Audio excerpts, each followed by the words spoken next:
ಬಹಳ ಅದ್ಭುತವಾಗಿ ಭಜನಾ ಗೀತೆಯನ್ನು ನೋಡ್ರಿ. ಪುಟ್ಟಜ್ಜವರು ಯಾರ್ಯಾರ ಮನಸ್ಸಿನಾಗ ಹೋಗಿ ಏನೇನು ಕೆಲಸ ಮಾಡಿಸ್ತಾರಂತ ಹೇಳಿ, ಅಂಕಲಿಯಲ್ಲಿ ನೀರಲಿಗೆಯಲ್ಲಿ ಎತ್ತನ ಮಾಮರ ಎತ್ತನ ಕೋಗಿಲೆ ಎತ್ತನಿಂದೆತ್ತ ಸಂಬಂಧವಯ್ಯ, ಸಮುದ್ರದ ಉಪ್ಪು ಬೆಟ್ಟದ ನೆಲ್ಲಿಕಾಯಿ ಎತ್ತನಿಂದೆತ್ತ ಸಂಬಂಧವಯ್ಯ ಅನ್ನೋ ಹಂಗ ಅಂಕಲಿ ಸದ್ಭಕ್ತರು ಇವತ್ತು ಗ್ರಂಥ ಪೂಜೆ ಇರುವ ಕಾರಣ ಇಡೀ ತಮ್ಮ ಭಜನಾ ಸಂಘವನ್ನು ತಗೊಂಡು ನಮ್ಮ ಆಮಂತ್ರಣಕ್ಕೆ ಗೌರವ ಕೊಟ್ಟು ಇವತ್ತು ಗ್ರಂಥ ಪೂಜೆಯನ್ನು ಮಾಡಿರ್ತಕ್ಕಂಥ ಭಜನಾ ಸಂಘದ ಎಲ್ಲ ಸದ್ಭಕ್ತರಿಗೆ ಜೋರಾದ ಚಪ್ಪಾಳೆ ಅಂತ ತೋಣ. ಜೊತೆಗೆ ಏನು 9ನೇ ತಾರೀಕು 9ನೇ ತಾರೀಕು ನಮ್ಮ ಹೆಬ್ಬಾಳದ ಗ್ರಾಮಸ್ಥರದ್ದು ಕೂಡ ಗ್ರಂಥ ಪೂಜೆ ಇರೋದ್ರಿಂದ ಆ ಗ್ರಾಮದ ಹಿರಿಯರು ಕೂಡ ಇವತ್ತಿನ ಪ್ರವಚನಕ್ಕೆ ಬಂದಿದ್ದಾರೆ. ಅವ್ರಿಗೂ ಕೂಡ ಜೋರಾದ ಚಪ್ಪಾಳೆಯನ್ನು ತಟ್ಟಿ ಅಭಿನಂದನೆ ಸಲ್ಲಿಸೋಣ. ವಿಶೇಷವಾಗಿ ಸಂಗೀತಕ್ಕೆ ಎಷ್ಟು ದೊಡ್ಡ ಶಕ್ತಿ ಅದ ಅಂತಂದ್ರೆ ಅದನ್ನು ತೋರಿಸಿಕೊಟ್ಟವರೇ ಪಂಚಾಕ್ಷರಿ ಗವಾಯಿಗಳು, ಪುಟ್ಟರಾಜ ಗವಾಯಿಗಳು. ವಿಶ್ವದಲ್ಲಿ ಅತಿ ದೊಡ್ಡ ವಿಶ್ವವಿದ್ಯಾಲಯ ಆಗಿರ್ತಕ್ಕಂಥ ಆಕ್ಸ್ಫರ್ಡ್ ಯೂನಿವರ್ಸಿಟಿ ಅವರು ಒಂದು ಸಮೀಕ್ಷೆಯನ್ನು ಮಾಡ್ತಾರಂತ ಒಂದು ಕಾಲಘಟ್ಟದಲ್ಲಿ. ಕೋಟಿ ವಿದ್ಯೆಗಳಲ್ಲಿ ಯಾವ ವಿದ್ಯೆ ಶ್ರೇಷ್ಠ? 88 ವಿದ್ಯೆಗಳದಾವಂತ. ಆ ವಿದ್ಯೆಗಳಲ್ಲಿ ಯಾವ ವಿದ್ಯೆ ಶ್ರೇಷ್ಠ ಮತ್ತು ಯಾವುದರಲ್ಲಿ ದೊಡ್ಡ ಶಕ್ತಿ ಅದ ಅಂತಕ್ಕಂಥದ್ದನ್ನ ಆಕ್ಸ್ಫರ್ಡ್ ಯೂನಿವರ್ಸಿಟಿ ಅವರು ಸಮೀಕ್ಷೆಯನ್ನು ಮಾಡಿ ಕಡೆಗೆ ಒಂದು ಆದೇಶವನ್ನು ಹೊರಡಿಸ್ತಾರಂತ ಯೂನಿವರ್ಸಿಟಿ ಅವರು. ಏನಂತಂದ್ರ ಬಹುಶಃ ಹೋದ ಜೀವವನ್ನ ಮರಳಿಸಿ ತರ್ತಕ್ಕಂಥ ಶಕ್ತಿ ಇರೋದು ಅದು ಸಂಗೀತ ವಿದ್ಯೆಗೆ ಮಾತ್ರ. ಹೀಗಾಗಿ ಸಂಗೀತಕ್ಕೆ ದೊಡ್ಡ ಶಕ್ತಿ ಇದೆ ಅಂತಕ್ಕಂಥದ್ದನ್ನು ಆಕ್ಸ್ಫರ್ಡ್ ಯೂನಿವರ್ಸಿಟಿ ಅವರು ಹೇಳ್ತಾರೆ. ಭಾಷೆ ಯಾವುದೋ ಆಗಿರಲಿ, ಸಾಹಿತ್ಯ ಏನೇ ಇರಲಿ, ಆದ್ರ ಆ ರಾಗ ಆ ತಾಳಕ್ಕ ಎಂಥವನ ಮನಸ್ಸು ಕೂಡ ಕರಗಿ ಬಿಡ್ತದೆ. ಎಲ್ಲರನ್ನ ಮಂತ್ರಮುಗ್ಧರನ್ನಾಗಿ ಮಾಡ್ತಕ್ಕಂಥ ಶಕ್ತಿ ಇರೋದು ಸಂಗೀತಕ್ಕೆ. ಈ ಸಂಗೀತ ವಿದ್ಯೆಗೆ ಎಷ್ಟು ದೊಡ್ಡ ಶಕ್ತಿ ಅದ ಅಂತಂತಂದ್ರ ಕಲ್ಲನ್ನು ಕೂಡ ಕರಗಿಸ್ತಕ್ಕಂಥ ಶಕ್ತಿ ಅದ. ವರುಣ ರಾಗ ಅಂತ ಹಾಡ್ತಿದ್ರು. ಹಿಂದಕ್ಕೆಲ್ಲ ಮಳೆ ಬರಲಿಲ್ಲ ಅಂತಂದ್ರ ಆ ರಾಗವನ್ನು ಹಾಡಿಬಿಟ್ರೆ ಸಾಕಂತ ಮಳೆ ಹಂಗ ದರ ದರ ದರ ದರ ಹರಿದು ಬಿಡುದಂತ ಭೂಮಿಗೆ, ಮೇಘರಾಗ. ಹೀಗಾಗಿ ಬಹುಶಃ ಅಂತಹ ಸಂಗೀತದ ಶಕ್ತಿಯ ದಾರಿಯನ್ನು ಹಿಡ್ಕೊಂಡು 4 ತಂತಿಗಳಿಂದ 4 ಲೋಕಗಳನ್ನು ಗೆಲ್ಲಬಹುದು ಅನ್ನುವಂಥ ಒಂದು ಶಕ್ತಿ ಸಾಮರ್ಥ್ಯದ ಒಂದು ಸಾಧನೆಯ ದಾರಿಯನ್ನು ತೋರಿಸಿಕೊಟ್ಟವರು ಈ ನಾಡಿನೊಳಗೆ ಯಾರಾದರೂ ಇದ್ರೆ ಅದು ಪಂಡಿತ್ ಪಂಚಾಕ್ಷರಿ ಗವಾಯಿಗಳವರು ಮತ್ತು ಪಂಡಿತ್ ಪುಟ್ಟರಾಜ ಗವಾಯಿಗಳು ಅಂತಕ್ಕಂಥದ್ದು. ಹೀಗಾಗಿ ಅಂತಹ ಸಂಗೀತದ ಗಾರುಡಿಗ, ಗಾನ ಗಂಧರ್ವ ಅಂತ ಕರೀತಾರ, ಸಂಗೀತದ ಗಾರುಡಿಗ ಅಂತ ಕರೀತಾರ. ಅಂತಹ ಪಂಡಿತ್ ಪುಟ್ಟರಾಜ ಗವಾಯಿಗಳವರ ಒಂದು ಮೂರ್ತಿ ಅನಾವರಣಕ್ಕೆ ನೋಡಿ ಎಲ್ಲೆಲ್ಲಿ ಜನ ಭಜನೆ ತಗೊಂಡು ಬರಾಕತ್ತಾರ. ಇವತ್ತ ದಿನ ಒಬ್ಬೊಬ್ಬರ ಒಂದೊಂದು ಭಜನೆ ಬರಾಕತ್ತಾವ. 12ನೇ ತಾರೀಕು ಎಲ್ಲ ಊರಿನ ಭಜನೆ ಒಂದೇ ವೇದಿಕೆ ಮೇಲೆ ಕೊಡ್ತಾವ. ಅದನ್ನ ನೋಡೋದ ಬಹಳ ವೈಭವ್ರಿ. ನಾ ಮುಂದೆ ತಾ ಮುಂದೆ ಅಂತ ಸಂಗೀತದೊಳಗೆ ಬಲಾಬಲಗಳು. ಸಂಗೀತದಿಂದ ಪುಟ್ಟಯ್ಯಜ್ಜನ ಬೆಳತನಕ ಭಜನಾ ಮಾಡಿ ಹಾಡಿ ಹೊಗಳುತ್ತಕ್ಕಂಥ ಒಂದು ಸಂದರ್ಭ ನೀರಲಿಗೆ ಗ್ರಾಮಕ್ಕೆ ಒದಗಿ ಬಂದದ್ದು. ನನಗೆ ಯಾರೋ ಒಬ್ರು ಹೇಳ್ತಾ ಇದ್ರು, ಬುದ್ಧಿ ನಾನು ಎಲ್ಲ ಊರಿನೊಳಗೆ ಪುರಾಣ ಪ್ರವಚನ ಕಾರ್ಯಕ್ರಮಗಳನ್ನು ನೋಡಿನ್ರಿ. ಪ್ರಾಯಶಃ ಅಖಂಡ ಹಾವೇರಿ ಜಿಲ್ಲೆ ಒಳಗೆ ನಾನು ಕಂಡಂಗ ಇಷ್ಟೆಲ್ಲ ದೊಡ್ಡ ದೊಡ್ಡ ಮಠಗಳದಾವು, ದೊಡ್ಡ ದೊಡ್ಡ ದೇವಸ್ಥಾನಗಳದಾವು, ದೊಡ್ಡ ದೊಡ್ಡ ಆದಾಯ ಬರ್ತಕ್ಕಂಥ ಗ್ರಾಮಗಳು, ಊರುಗಳದಾವ್ರಿ. ಆದ್ರ ಅಂತ ಊರಿನವರು, ಅಂತ ಮಠಾಧೀಶರು, ಅಂತ ಧರ್ಮದರ್ಶಿಗಳು, ಅಂತ ಹಿರಿಯರು ಅಂತಕ್ಕಂಥವ್ರು ಎಂದಿಗೂ ಕೂಡ ಮಾಡದೇ ಇರತಕ್ಕಂಥ ಕಾರ್ಯಕ್ರಮ, ಹಳ್ಳಿಗಳನ್ನು ಒಗ್ಗೂಡಿಸ್ಕೊಂಡು ಒಂದೊಂದು ಹಳ್ಳಿಯವ್ರಿಗೆ ಒಂದೊಂದು ಸೇವಾ ಕೊಟ್ಟು ಅವ್ರ ಕಡೆಯಿಂದ ದಾಸೋಹ ತಗೊಂಡು 21 ದಿನ ದಾಸೋಹ ಮಾಡ್ತಕ್ಕಂತಹ ಯಾವುದಾದ್ರೂ ಒಂದು ಗ್ರಾಮವನ್ನ ನಾನು ನೋಡಿದ್ರ ಅದು ನೀರಲಿಗೆ ಗ್ರಾಮ ಅಂತಕ್ಕಂಥ ಮಾತನ್ನ ಅವ್ರು ಹೇಳಿದ್ರಲ್ಲ, ನನಗೆ ಬಹಳ ಸಂತೋಷ ಆಗ್ತದೆ. ಮತ್ತು ಅವ್ರು ಹೇಳಿದವರು ಸಣ್ಣ ವ್ಯಕ್ತಿಗಳಲ್ಲ, ಈ ಜಿಲ್ಲೆದ ಪ್ರಮುಖ ಒಬ್ಬ ಗಣ್ಯ ವ್ಯಕ್ತಿಗಳು. ಅವ್ರ ಹೆಸರು ಹೇಳೋದು ಬೇಡ. ಬಹುಶಃ ದೊಡ್ಡ ದೊಡ್ಡ ಗಣ್ಯ ವ್ಯಕ್ತಿಗಳು ಕೂಡ ಚರ್ಚೆ ಮಾಡುವ ರೀತಿ ಒಳಗೆ ನಮ್ಮ ಧಾರ್ಮಿಕ ಕಾರ್ಯಕ್ರಮ ನಡೆದದು. ಎಷ್ಟೋ ಜನ ಮೈಕ್ನೊಳಗೆ ಹೇಳ್ತಾರ, ಧರ್ಮ ನಶಿಸಿ ಹೊಂಟದ, ಪೂಜೆ ಇಲ್ಲ, ಪುನಸ್ಕಾರ ಇಲ್ಲ, ಪ್ರವಚನ ಇಲ್ಲ, ಪುರಾಣಗಳಿಲ್ಲ ಅಂತಕ್ಕಂಥ ಮಾತನ್ನ ಹೇಳುವಂತ ಜನ ಏನಾದರೂ ಮಾತಾಡೋರಿದ್ರೆ ಅವರನ್ನು ಒಮ್ಮೆ ನಾವು ನೀರ್ಲಿಗೆ ಕರ್ಕೊಂಡ್ಬಂದು ತೋರಿಸಿಬಿಟ್ರೆ ನಾವು ಹೇಳೋ ಮಾತು ಸುಳ್ಳು ಅಂತಕ್ಕಂಥ ಮಾತನ್ನು ಅವ್ರು ಹೇಳಿ ಹೋಗುವಂಥ ಕಾಲ. ಅದಕ್ಕೆ ಏನ ಮಾಡಿದ್ರು ಯಾರು ಮಾಡ್ಲಾರ್ದಂಥದ್ದ ಮಾಡಿ ಹೋಗ್ಬೇಕಂತ, ಮತ್ತು ಯಾರು ಮಾಡ್ಲಾರ್ದಂಥದ್ದು ಮಾಡಿ ಹೋಗ್ಬೇಕಂತೇಳಿ ಮತ್ತು ಊರು ತುಂಬ ಸಾಲ ಮಾಡಿ ಹೋಗಿರಿ. ಮತ್ತೆ ಅದು ದೊಡ್ಡ ಕಷ್ಟ, ಅದು ದೊಡ್ಡದು. ಅದನ್ನು ಯಾರು ಮಾಡಿದ್ರೆ ಇಲ್ಲ, ಯಾರು ಮಾಡ್ಲಾರ್ದಂಥ ಊರೆಲ್ಲ ಮಂದಿ ತಲೆ ಹೊಡೆದು ಹೋಗುತ್ತೇಳ್ರಿ ಅನ್ನೋರು ಅದಾರ. ಕೆಟ್ಟದ್ರೊಳಗೆ ಮಾಡ್ಲಾರದ್ದು ಮಾಡೋದಲ್ಲ, ಧರ್ಮದ ದಾರಿ ಒಳಗೆ ಮಾಡ್ಲಾರದನ್ನ ಮಾಡಿ ಹೌದು ಅನ್ಸ್ಕೋಬೇಕು ನಾವು.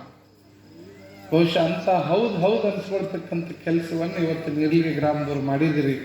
ಹೆಬ್ಬಾಳ, ಕೊಡಬಾಳ, ಹಾಲ್ಗಿ, ಮರುಳ, ಆಮೇಲೆ ನಮ್ಮ ತೆರದಳ್ಳಿ, ಇಲ್ಲಿ ಇದೆಲ್ಲ ನಮ್ಮ ಹೆಬ್ಬಾಳ ಸದ್ಭಕ್ತರು, ಗೋಲ್ಗುಂದಿ ಸದ್ಭಕ್ತರು, ಒಂದ ಎರಡ ಎಲ್ಲ ಹಳ್ಳಿಯವರು ಯಾವಾಗ 12ನೇ ತಾರೀಕು ಬಂದಿತ್ತು, ಯಾವಾಗ ನಾವೆಲ್ಲ ಹೋಗಿವಿ, ಯಾವಾಗ ನೋಡಿವಿ ಅನ್ನುವಂಥ ಭಾವನೊಳಗಿದ್ದಾರೆ.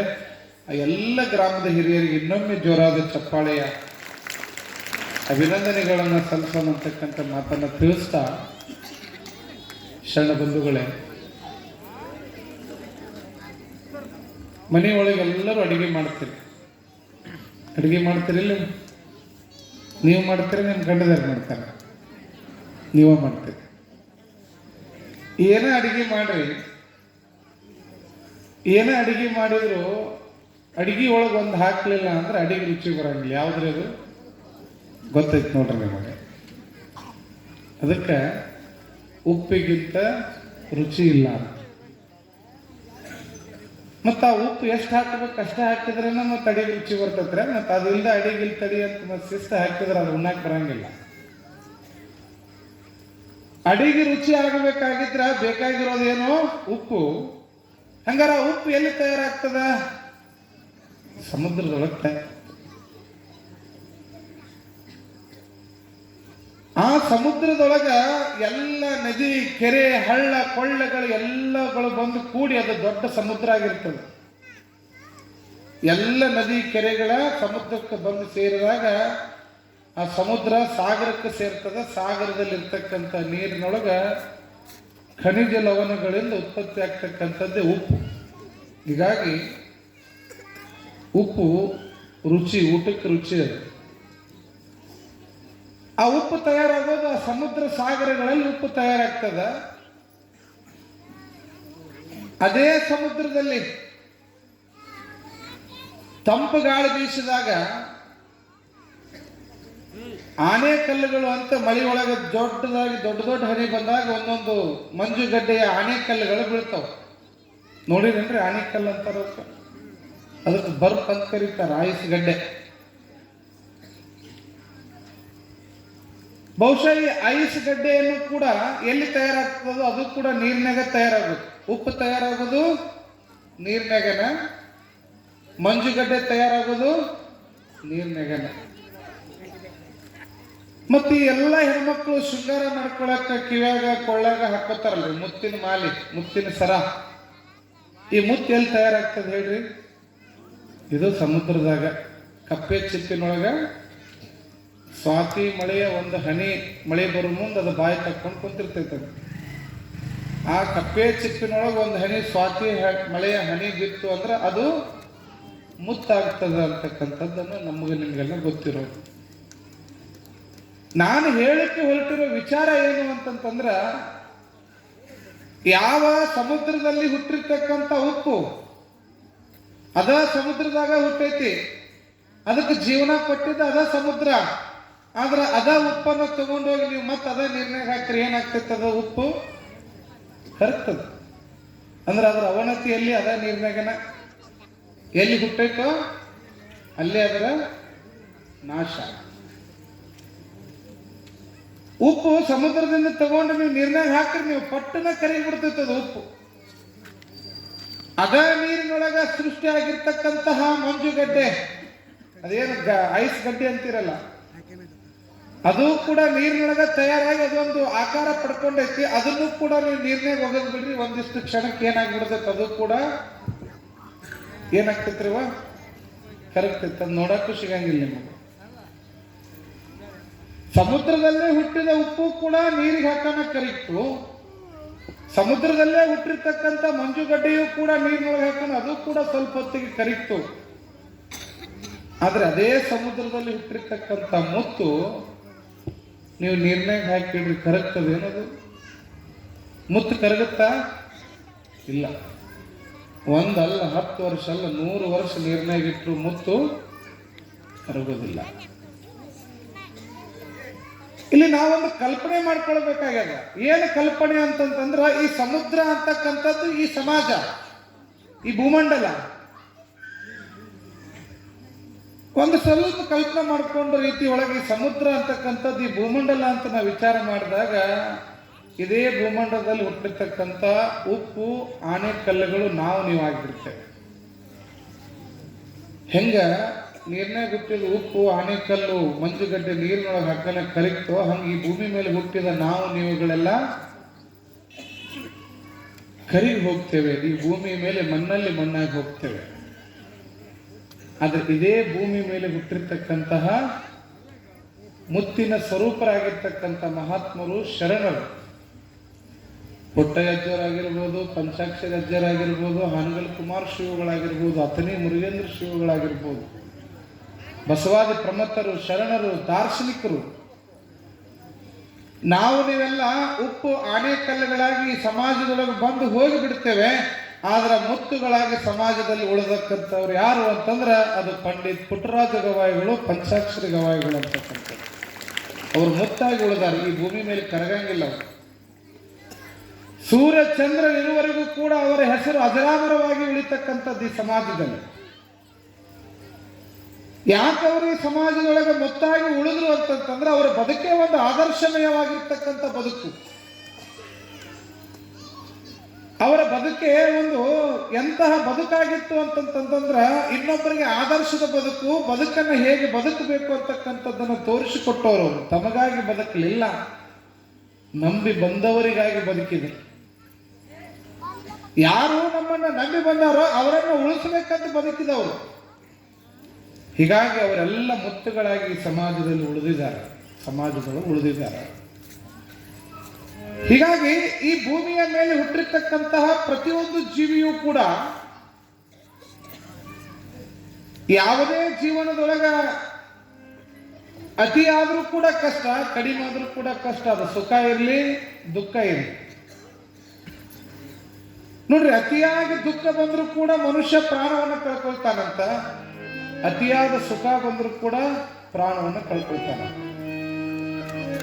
ಹಾಗಾದ್ರೆ ಮನುಷ್ಯನಿಗೆ ಸುಖ ಸಿಗುವುದು ಎದುರಾಗ್ರಿ? ಹಣ ಇದ್ರೆ ಸುಖ ಸಿಗ್ತೈತೆ ಅಲ್ರಿ?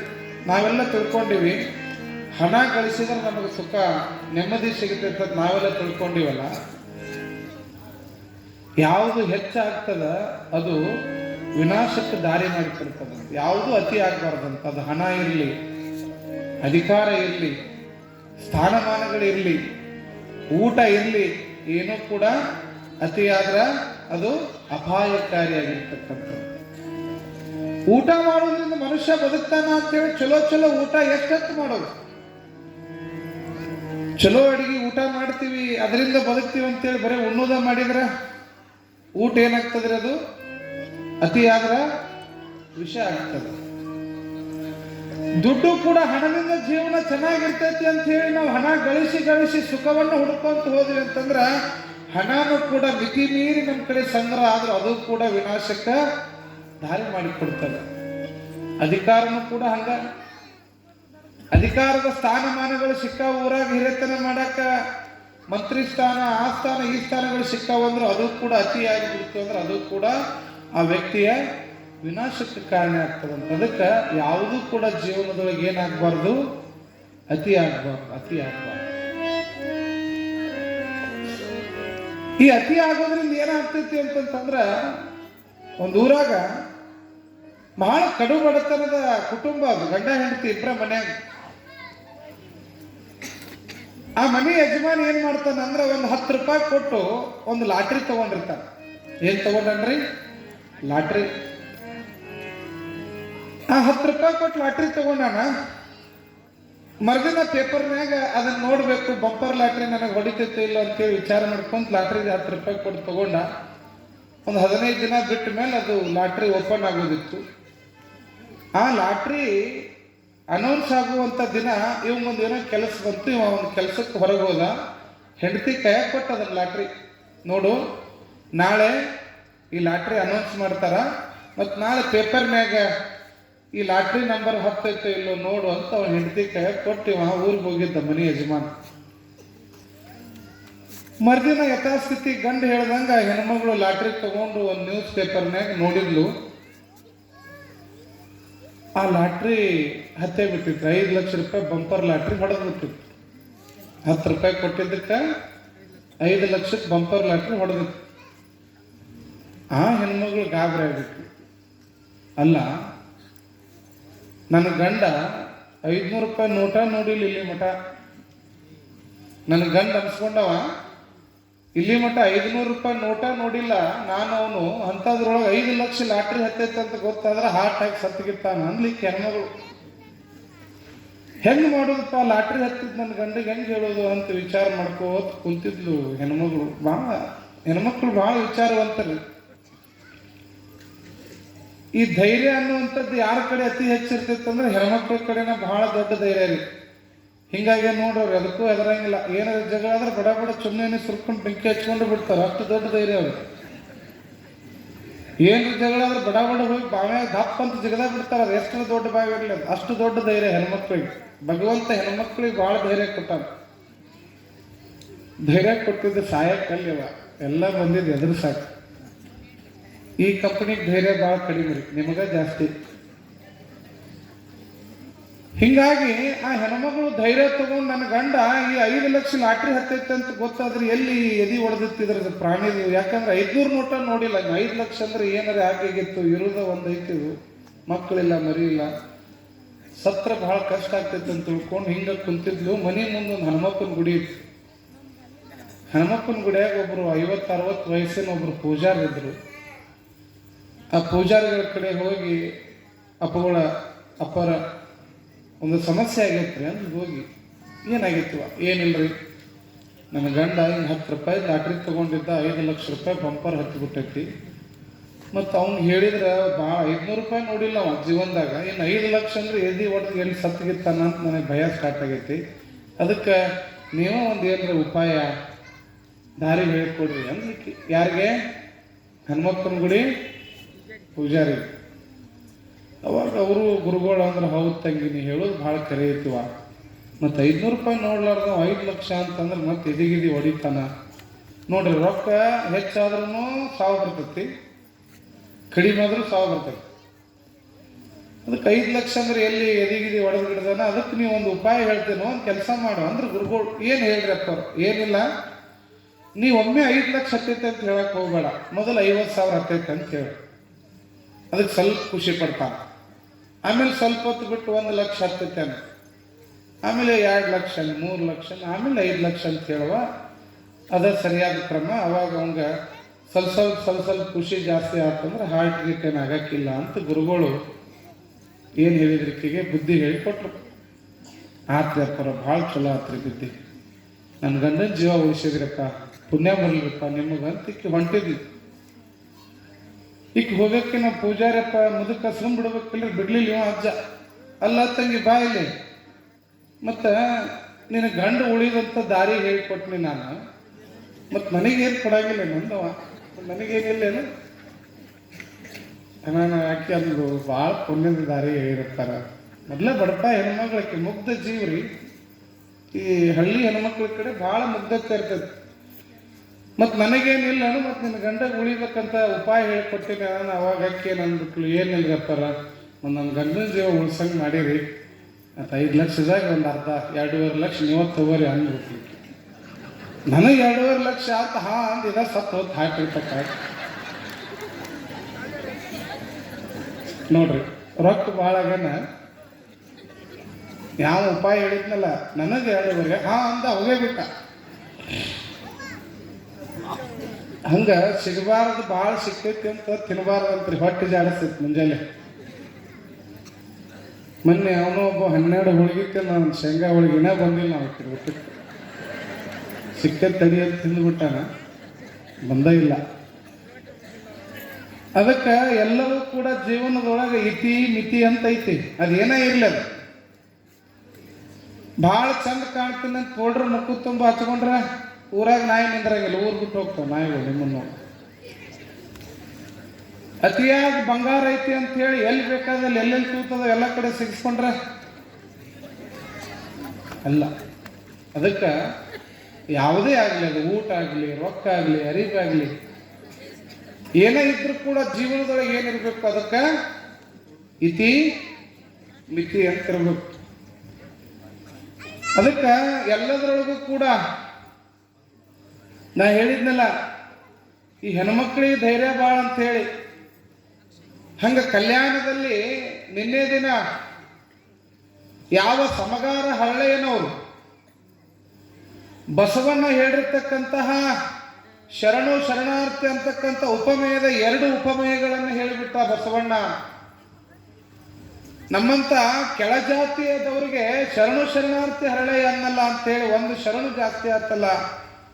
ಈ ಭಾರನ, ಈ ಕರ್ಮನ ಹೆಂಗೆ ಇಳಿಸ್ಕೊಳ್ಳೋದು ಅಂತಕ್ಕಂಥ ಚಿಂತೆ ಒಳಗೆ ಕುಂತಂತ ಹರಳೆಯನಿಗೆ ಧೈರ್ಯ ಕೊಟ್ಟಕ್ಕೆ ಯಾರ್ರಿ? ಕಲ್ಯಾಣಿ. ನೆನಪಿಟ್ಟಾರ ನೋಡ್ರಿ, ಅವುಗಳು ಭಾಳ ಚಂದ ಕೇಳಾಕತ್ತಾರ ಪುರಾಣ. ಸಮಗಾರ ಹರಳೆಯನ ಧರ್ಮಪತ್ನಿಯಾಗಿರ್ತಕ್ಕಂಥ ಕಲ್ಯಾಣಿ ಹೇಳ್ತಾವ, ಇಷ್ಟ್ಯಾಕೆ ಹೆದರ್ತೀರಿ ನೀವು ಅಂತೇಳಿ. ಹೆಣ್ಮಕ್ಳಿಗೆ ಭಾಳ ಧೈರ್ಯ ರೀ, ಗಂಡ್ಮಕ್ಳಿಗೆ ಭಾಳ ಕಮ್ಮಿ. ತಿಮ್ಮ ಅಂತಿದ್ದ, ತಿಮ್ಮಗ ಜೀವನದಾಗ ಭಾಳ ಬೇಜಾರಾಗಿತ್ತಂತ. ಇವಂಗ ಜೀವನನ ಸಾಕಾಗೈತಿ ಅಂತೇಳಿ ರಾತ್ರಿ 12ಕ್ಕೆ ಎದ್ದು ಹೋಗ, ನೀವು ಎಲ್ಲಿ ಸಾಯಕ್ ಹೊಂಟಾನ, ಕೈಯಾಗ ಲಾಠಿ ಹಿಡ್ಕೊಂಡ ಹೋಗೋ ಮುಂದೆ ತಿಮ್ಮ ರಾತ್ರಿ 12ಕ್ಕೆ ಎದ್ದು ಎಲ್ಲಿ ಹೊಂಟಿವೋ ಅಜ್ಜರ ಜೀವನದಾಗ ಜೀವನನ ಸಾಕಾಗಿತ್ರಿ, ಅದಕ್ಕೆ ಸಾಯಕ್ ಹೊಂಟೇನ್ರಿ ಅನ್ನಂತೀವ. ಮತ್ತು ಸಾಯಕ್ ಹೊಂಟಿ ಕೈಯಾಗ ಲಾಠಿ ಹಿಡಿದೆ ಅಂದ್ರೆ ಅಜ್ಜರ ಎಲ್ಲಿ ಓಳ ಹಾವು ಉಪ್ಪುಡಿ ಚೋಳ ಕಡದು ಹಿಡಿದಾವೆ, ಅದಕ್ಕೆ ಹಿಡ್ಕೊಂಡು ಹೊಂಟೇನೆ ನಾನು. ಹೊಂಟಾನೆಲ್ಲಿವ ಸಾಯಕ್ಕ, ಕೈಯಾಗ ಏನು ಹಿಡ್ದಾನ? ಲಾಠಿ ಹಿಡ್ದಾನ.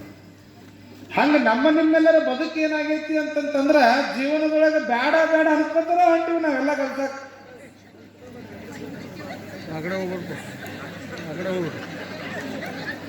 ಮಜಾ ಮಜಾ ಐತಲ್ರಿ ಇಲ್ಲೆಲ್ಲ.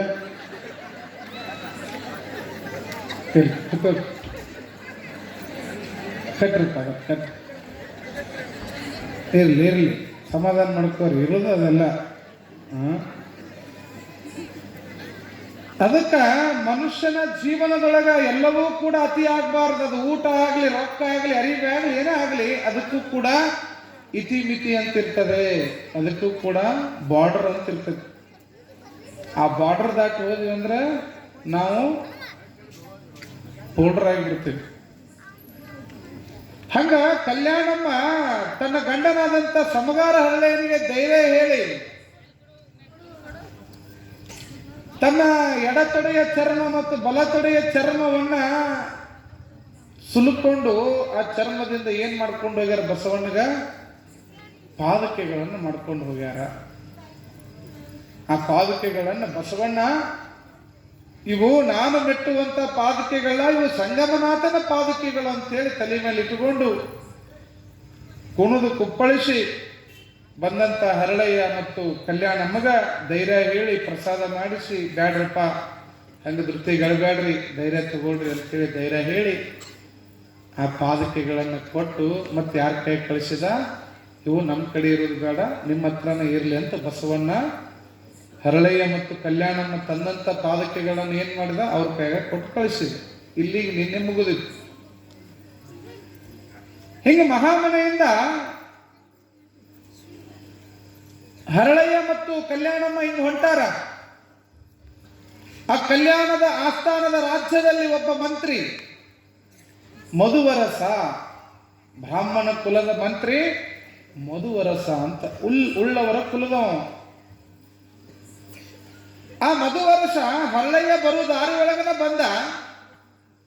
ಹರಳೆಯನವರು ತಲೆ ಮೇಲೆ ಅದನ್ನು ಪಾದಕೆಗಳನ್ನು ಇಟ್ಟುಕೊಂಡು ಬಸವ ಬಸವ ಸಂಗನ ಬಸವ ಸಂಗನ ಬಸವ ಅನ್ಕೊಂತ ಜಪ ಮಾಡ್ಕೋತ ಹೊಂಟಾರ. ಹೋಗೋ ಸಂದರ್ಭಕ್ಕೆ ಮಧುವರ್ಷ ಎದುರಿಗೆ ಬಂದು, ಹರಳೆಯ ಏನಪ್ಪ ಅದು ತಲೆ ಮೇಲೆ ಏನು ಇಟ್ಕೊಂಡು ಹೊಂಟಿ?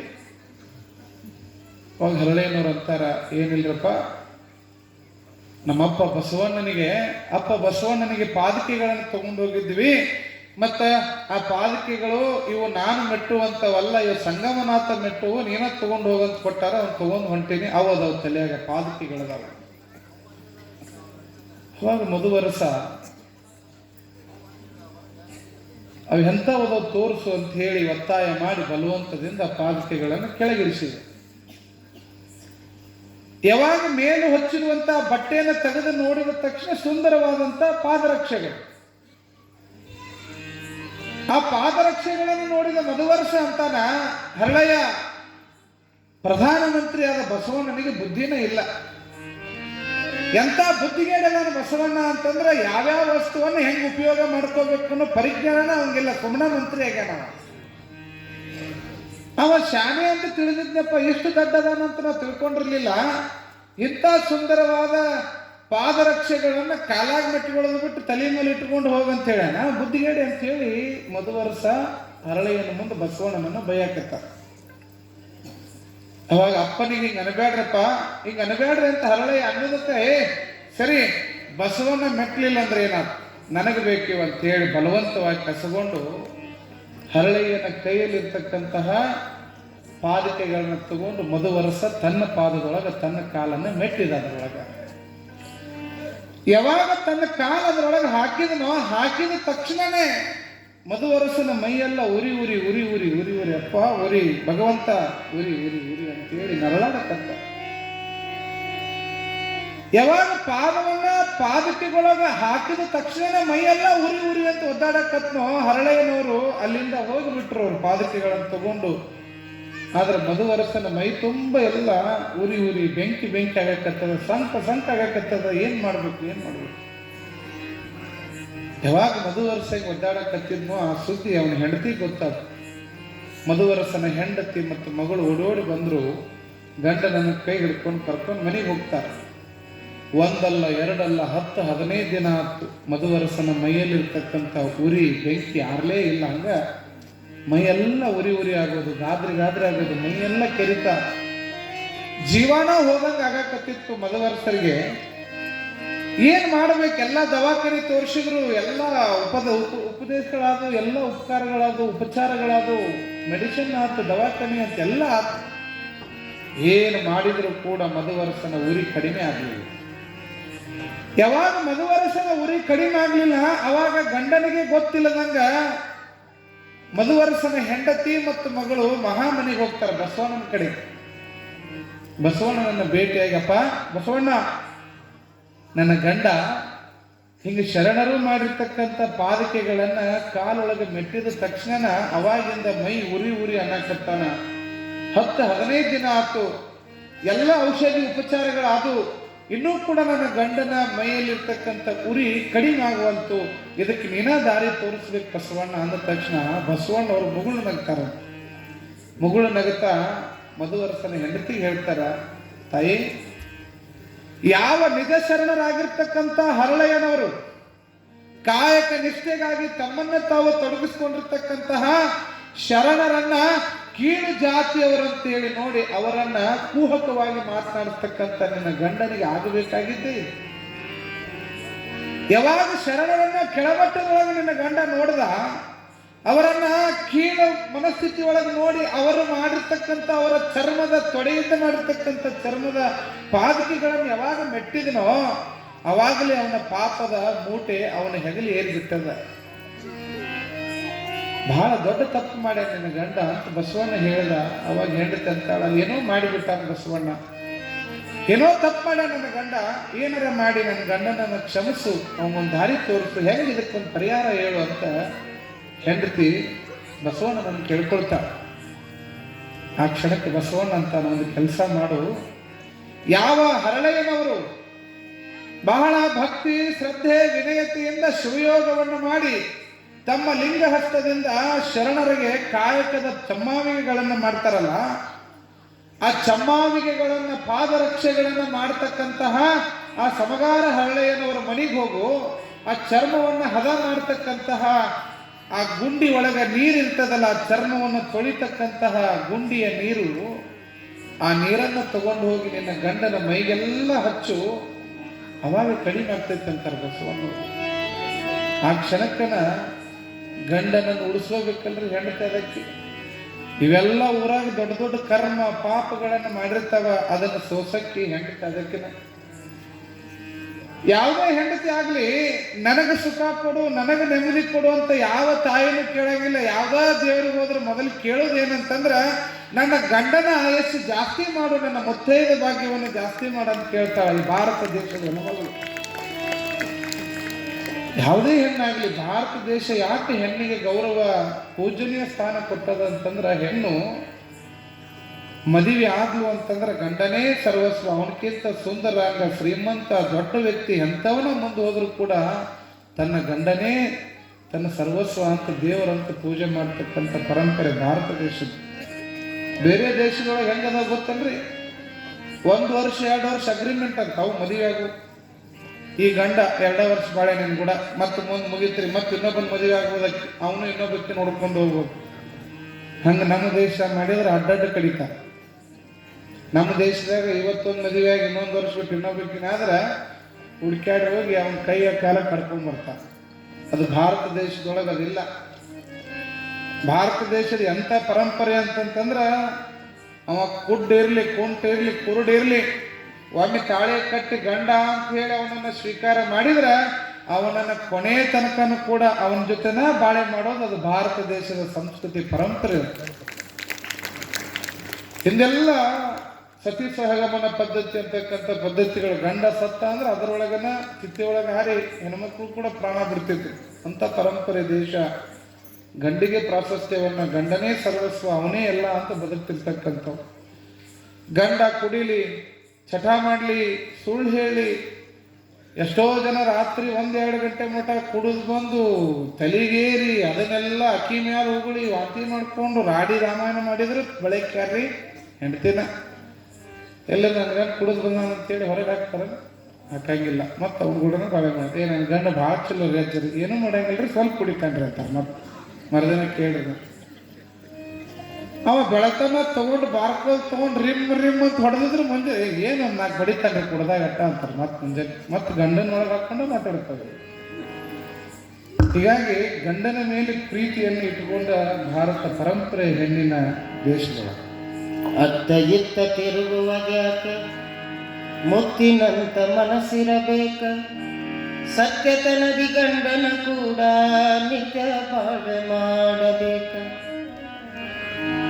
ಅತ್ತ ಎತ್ತ ತಿರುಗುವಾಗ ಮುತ್ತಿನಂತ ಮನಸ್ಸಿರಬೇಕ, ಅತ್ತ ಇತ್ತ ತಿರುಗುವಾಗ ಮುತ್ತಿನಂತ ಮನಸ್ಸಿರಬೇಕ, ಸತ್ಯತನದಿ ಗಂಡನ ಕೂಡ, ಸತ್ಯತನದಿ ಗಂಡನ ಕೂಡ ನಿತ್ಯ ಬಾಳ್ವೆ ಮಾಡಬೇಕ.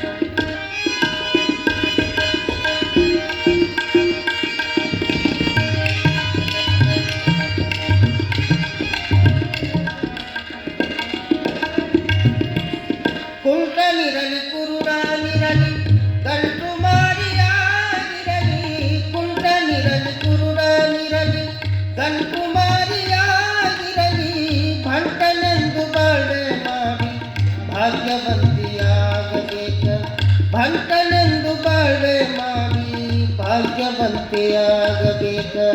ಅತ್ತ ಎತ್ತ ತಿರುಗುವಾಗ ಮುತ್ತಿನಂತ ಮನಸ್ಸಿರಬೇಕ, ಸತ್ಯತನದಿ ಗಂಡನ ಕೂಡ ನಿತ್ಯ ಬಾಳ್ವೆ ಮಾಡಬೇಕ.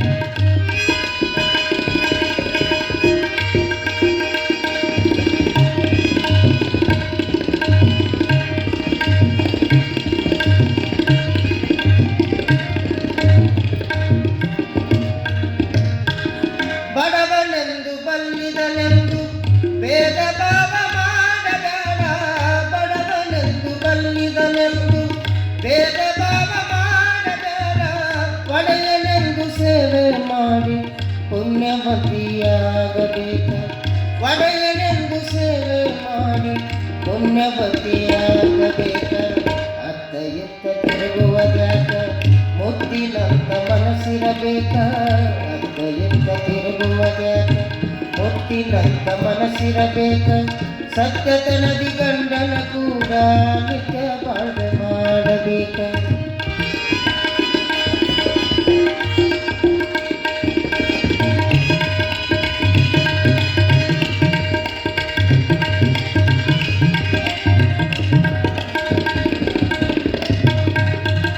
ಜಾನನಿರಲಿ ಕೋನನಿರಲಿ ಹೀನ ರೂಪಿಯಾಗಿರಲಿ ಜಾನನಿರಲಿ ಕೋನನಿರಲಿ ಹೀನ ರೂಪಿಯಾಗಿರಲಿ ಮಾನವಂತನೆಂದು ತಿಳಿದು ಮಾನವತೆಯಾಗಬೇಕ ಮಾನವಂತನೆಂದು ತಿಳಿದು ಮಾನವತೆಯಾಗಬೇಕ ಅತ್ತ ಎತ್ತ ತಿರುಗುವುದ್ಯಾಕ ಮುತ್ತಿನಂತ ಮನಸ್ಸಿರಬೇಕ ಅತ್ತ ಎತ್ತ ತಿರುಗುವುದ್ಯಾಕ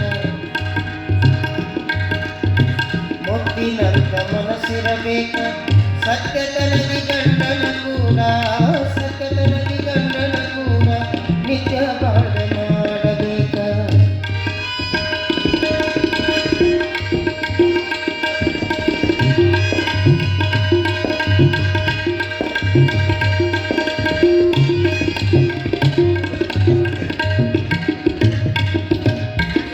ಹಳ್ಳಿಯವ ಗಂಡನೆಂದು ಮಳ್ಳತನವ ಮಾಡಬೇಡ ಹಳ್ಳಿಯವ ಗಂಡನೆಂದು ಮಳ್ಳತನವ ಮಾಡಬೇಡ ಒಳ್ಳೆ ಮನಸ್ಸಿನಿಂದ ನೋಡಿ ಒಳ್ಳೆ ಗತಿಯಾಗಬೇಕ ಒಳ್ಳೆ ಮನಸ್ಸಿನಿಂದ ನೋಡಿ ಒಳ್ಳೆ ಗತಿಯಾಗಬೇಕ ಅತ್ತ ಎತ್ತ ತಿರುಗುವುದ್ಯಾಕ ಮುತ್ತಿನಂತ ಮನಸ್ಸಿರಬೇಕ ಅತ್ತ ಎತ್ತ ತಿರುಗುವುದ್ಯಾಕ ಮುತ್ತಿನಂತ ಮನಸ್ಸಿರಬೇಕ ಸತ್ಯದ ನದಿ ಗಂಡನ ಕೂಡ ಸತ್ಯದ ನದಿ ಗಂಡನ ಕೂಡ ನಿತ್ಯ ಬಾಳ್ವೆ ಮಾಡಬೇಕ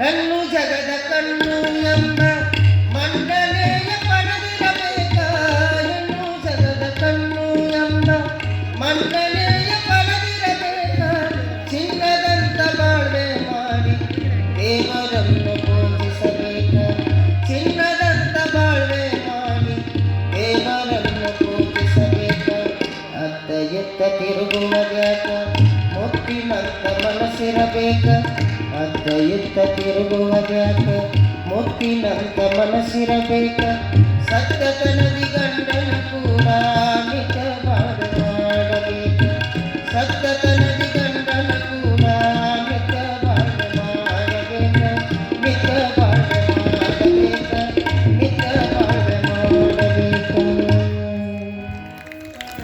ಜೋರಾದ ಚಪ್ಪಾಳೆ ಕಲಾವಿದರಿಗೆ. ಹಂಗ ಆ ರೀತಿ ಒಳಗ ಗಂಡನ ಉರಿಯನ್ನ ಗಂಡನ ಸಂಕಟವನ್ನ ಗಂಡ ಪಡ್ತಕ್ಕಂಥ ನೋವನ್ನು ನೋಡಲಿಕ್ಕೆ ಮಧುವರಸನ ಹೆಂಡತಿಗೆ ಆಗಲಿಲ್ಲ. ಅವಾಗ ಬಸವಣ್ಣ ಹೇಳಿದಂಗನ ಸಮಗಾರ ಹರಳೆಯನ ಮನೆಗೆ ಹೋಗ್ತಾಳ ಮಗಳನ್ನ ಕರ್ಕೊಂಡು ಮಧುವರಸನ ಹೆಂಡತಿ. ಅಲ್ಲಿ ಹೋದ ತಕ್ಷಣ ಸಮಗಾರ ಹರಳೆಯನವರಿಗೆ ನಮಸ್ಕಾರಪ್ಪ ಶರಣಾರ್ಥಿ ಅಂತ ಅಂದ ತಕ್ಷಣ ಸಮಗಾರ ಹರಳೆಯನವ್ರು ಗಾಬರಿ ಆಗ್ತಾರ. ಯಾಕ್ರಿವ ಯಾಕೆ ನೀವು ಯಾಕೆ ಈ ಕಡೆ ಮನೆ ತನಕ ಬಂದಿರಿ? ಏನಿಲ್ಲ, ನನ್ನ ಗಂಡನಿಗೆ ಈ ರೀತಿಯಾಗಿ ಉರಿ ಅಂತ ಇದ್ದಾನ. ಬಸವಣ್ಣನವರ ಮನೆಯಲ್ಲಿ ನಿಮ್ಮ ಮನೆಯಲ್ಲಿ ಇರ್ತಕ್ಕಂಥ ಚಮ್ಮಾವಿಗೆಯನ್ನು ತೊಳೆದಂಥ ನೀರನ್ನು ತಗೊಂಡು ಹಚ್ಚು ಅಂತ ಹೇಳ್ಯಾರ. ದಯವಿಟ್ಟು ಆ ನೀರನ್ನು ಕೊಟ್ಟು ನನ್ನ ಗಂಡನ ಪ್ರಾಣವನ್ನು ಉಳಿಸ್ರಿ ಅಂತ ಹೆಣ್ಮಗಳು ಕೇಳಿದ್ವಿ. ಅವಾಗ ಹರಳೆಯನವರು ಬಹಳ ಮುಗ್ಧರು. ತಾಯಿ, ನನ್ನ ಮನೆಯಲ್ಲಿರ್ತಕ್ಕಂಥ ನೀರಿನಿಂದ ನಿನ್ನ ಗಂಡನ ಆರೋಗ್ಯ ಸುಧಾರಣೆ ಆಗ್ತೈತಿ ಅಂತಂದ್ರೆ ನೀರು ಯಾಕೆವ, ನನ್ನ ರಕ್ತನ ಕೊಡ್ತೀನಿ ನಿನಗೆ ಅಂತ ನಾ ಸಮಗಾರ ಹಳೆಯ, ನನ್ನ ರಕ್ತನ ಕೊಡ್ತೀನಿ. ಇಷ್ಟು ಅನ್ಯಾಯ ಆಗ್ಯದ, ತಗೋ ಅಂಥೇಳಿ ಆ ನೀರನ್ನು ತಗೊಂಡು ಹೋಗಿ ಕೊಡ್ತಾನ. ಆ ಹೆಣ್ಮಗಳು ತಗೊಂಡು ಹೋಗಿ ಯಾವಾಗ ಮಧುವರಸರ ಮೈ ತುಂಬ ಆ ಚಮ್ಮಾವಿಗೆ ನೀರನ್ನ ಹಿಂಗೆ ಮೈಗೆಲ್ಲ ಸವರ್ತಾಳ, ಹೆಂಗೆ ನೀರು ಸವರ್ಕೊತ್ ಬರ್ತಾಳೋ ಹಂಗಂಗೆ ಮಧುವರಸರ ಮೈಯಲ್ಲಿರ್ತಕ್ಕಂಥ ಉರಿ ಕಡಿಮೆ ಆಗ್ತಾ ಆಗ್ತಾ ಆಗ್ತಾ ಆಗ್ತಾ ಬರ್ತದಂತ. ಉರಿ ಎಲ್ಲ ಕಡಿಮೆ ಆಗ್ತದೆ. ಅವಾಗ ಮಧುವರಸ ಕೇಳ್ತಾರೆ ಹೆಂಡತಿಗೆ, ಅಲ್ವಾ 10-15 ದಿನ ಆಯ್ತು, ಎಲ್ಲ ಔಷಧಿ ಹಚ್ಕೊಂಡಿವಿ, ಎಲ್ಲ ಮಲಾಮ್ ಹಚ್ಕೊಂಡಿವಿ, ಎಲ್ಲ ಔಷಧ ಉಪಚಾರಗಳಾದರೂ ಕೂಡ ಉರಿ ಕಡಿಮೆ ಆಗಲಿಲ್ಲ. ಇದ್ಯಾವ ಔಷಧಿಯನ್ನು ತಗೊಂಡು ಬಂದು, ಎಲ್ಲಿಂದ ತಗೊಂಡು ಬಂದು, ಯಾವ ದವಾಖಾನೆಯಿಂದ ತಗೊಂಡು ಬಂದು ಅಂತ ಕೇಳಿದ್ರು ಮಧುವರಸ. ಯಾರನ್ನ? ಹೆಂಡತಿನ. ಅವಾಗ ಹೆಂಡತಿ ಹೇಳಿದ್ಲು, ಇದು ಯಾವ ಔಷಧಿಯೂ ಅಲ್ಲ, ಯಾವ ಮದ್ದು ಕೂಡ ಅಲ್ಲ, ಇದು ಹರಳಯ್ಯನವರ ಚಮಾವಿಗೆಯನ್ನು ತೊಳೆದಂಥ ನೀರು ಬಸವ ತಂದೆ ಹೋಗಿ ಹಚ್ಚಂದ, ಅದಕ್ಕೆ ಹಚ್ಚಿದೆ, ಅದಕ್ಕೆ ಉರಿ ಕಡಿಮೆ ಆಗೈತೆ ಅಂದ ತಕ್ಷಣ ಮಧುವರಸನ ಮನಸ್ಸು ಕರಿಗಿ ಬಿಡುತ್ತದೆ. ಎಂಥ ತಪ್ಪು ಮಾಡಿಬಿಟ್ಟೆ ನಾನು. ಇಂತಹ ಶರಣರಿರುವಂತಹ ನೆಲದೊಳಗ ಅವರನ್ನು ಅವಮಾನ ಮಾಡಿದ್ದೇ ನಾನು ದೊಡ್ಡ ತಪ್ಪು ಮಾಡಿಬಿಟ್ನೇನು. ಅದಕ್ಕೆ ಭಗವಂತ ನನಗೆ ಸರಿಯಾದ ಶಿಕ್ಷೆ ಕೊಟ್ಟಾನ ಅಂತ ತಿಳ್ಕೊಂಡು ಮಧುವರಸರ ಗಂಡ ಹೆಂಡತಿ ಬೆಳತನಕ ಚಿಂತೆ ಮಾಡ್ಕೋತ ಕುಂತ್ರಂತ.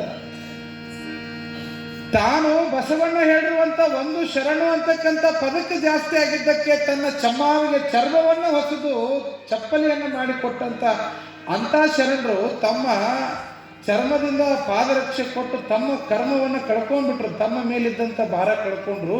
ಹಂಗಾರ ಹರಳಯ್ಯನವರ ಉಪಕಾರವನ್ನು ನಾನು ತೀರಿಸ್ಬೇಕಲ್ಲ, ಹಂಗಾರ ಹೆಂಗೆ ತೀರಿಸ್ಬೇಕು ನಾನು ಅಂತ ಮಧುವರಸರು ವಿಚಾರ ಮಾಡಕ್ಕಂತ ನೋಡ್ರಿ. ಅವರಿಂದ ನನ್ನ ರೋಗ ವಿಮುಕ್ತಿ ಆಗ್ಯದ ಅಂತಂದ್ರೆ ನನ್ನ ಮೇಲೆ ಹರಳಯ್ಯನವರ ಭಾರ ಬಿತ್ತು.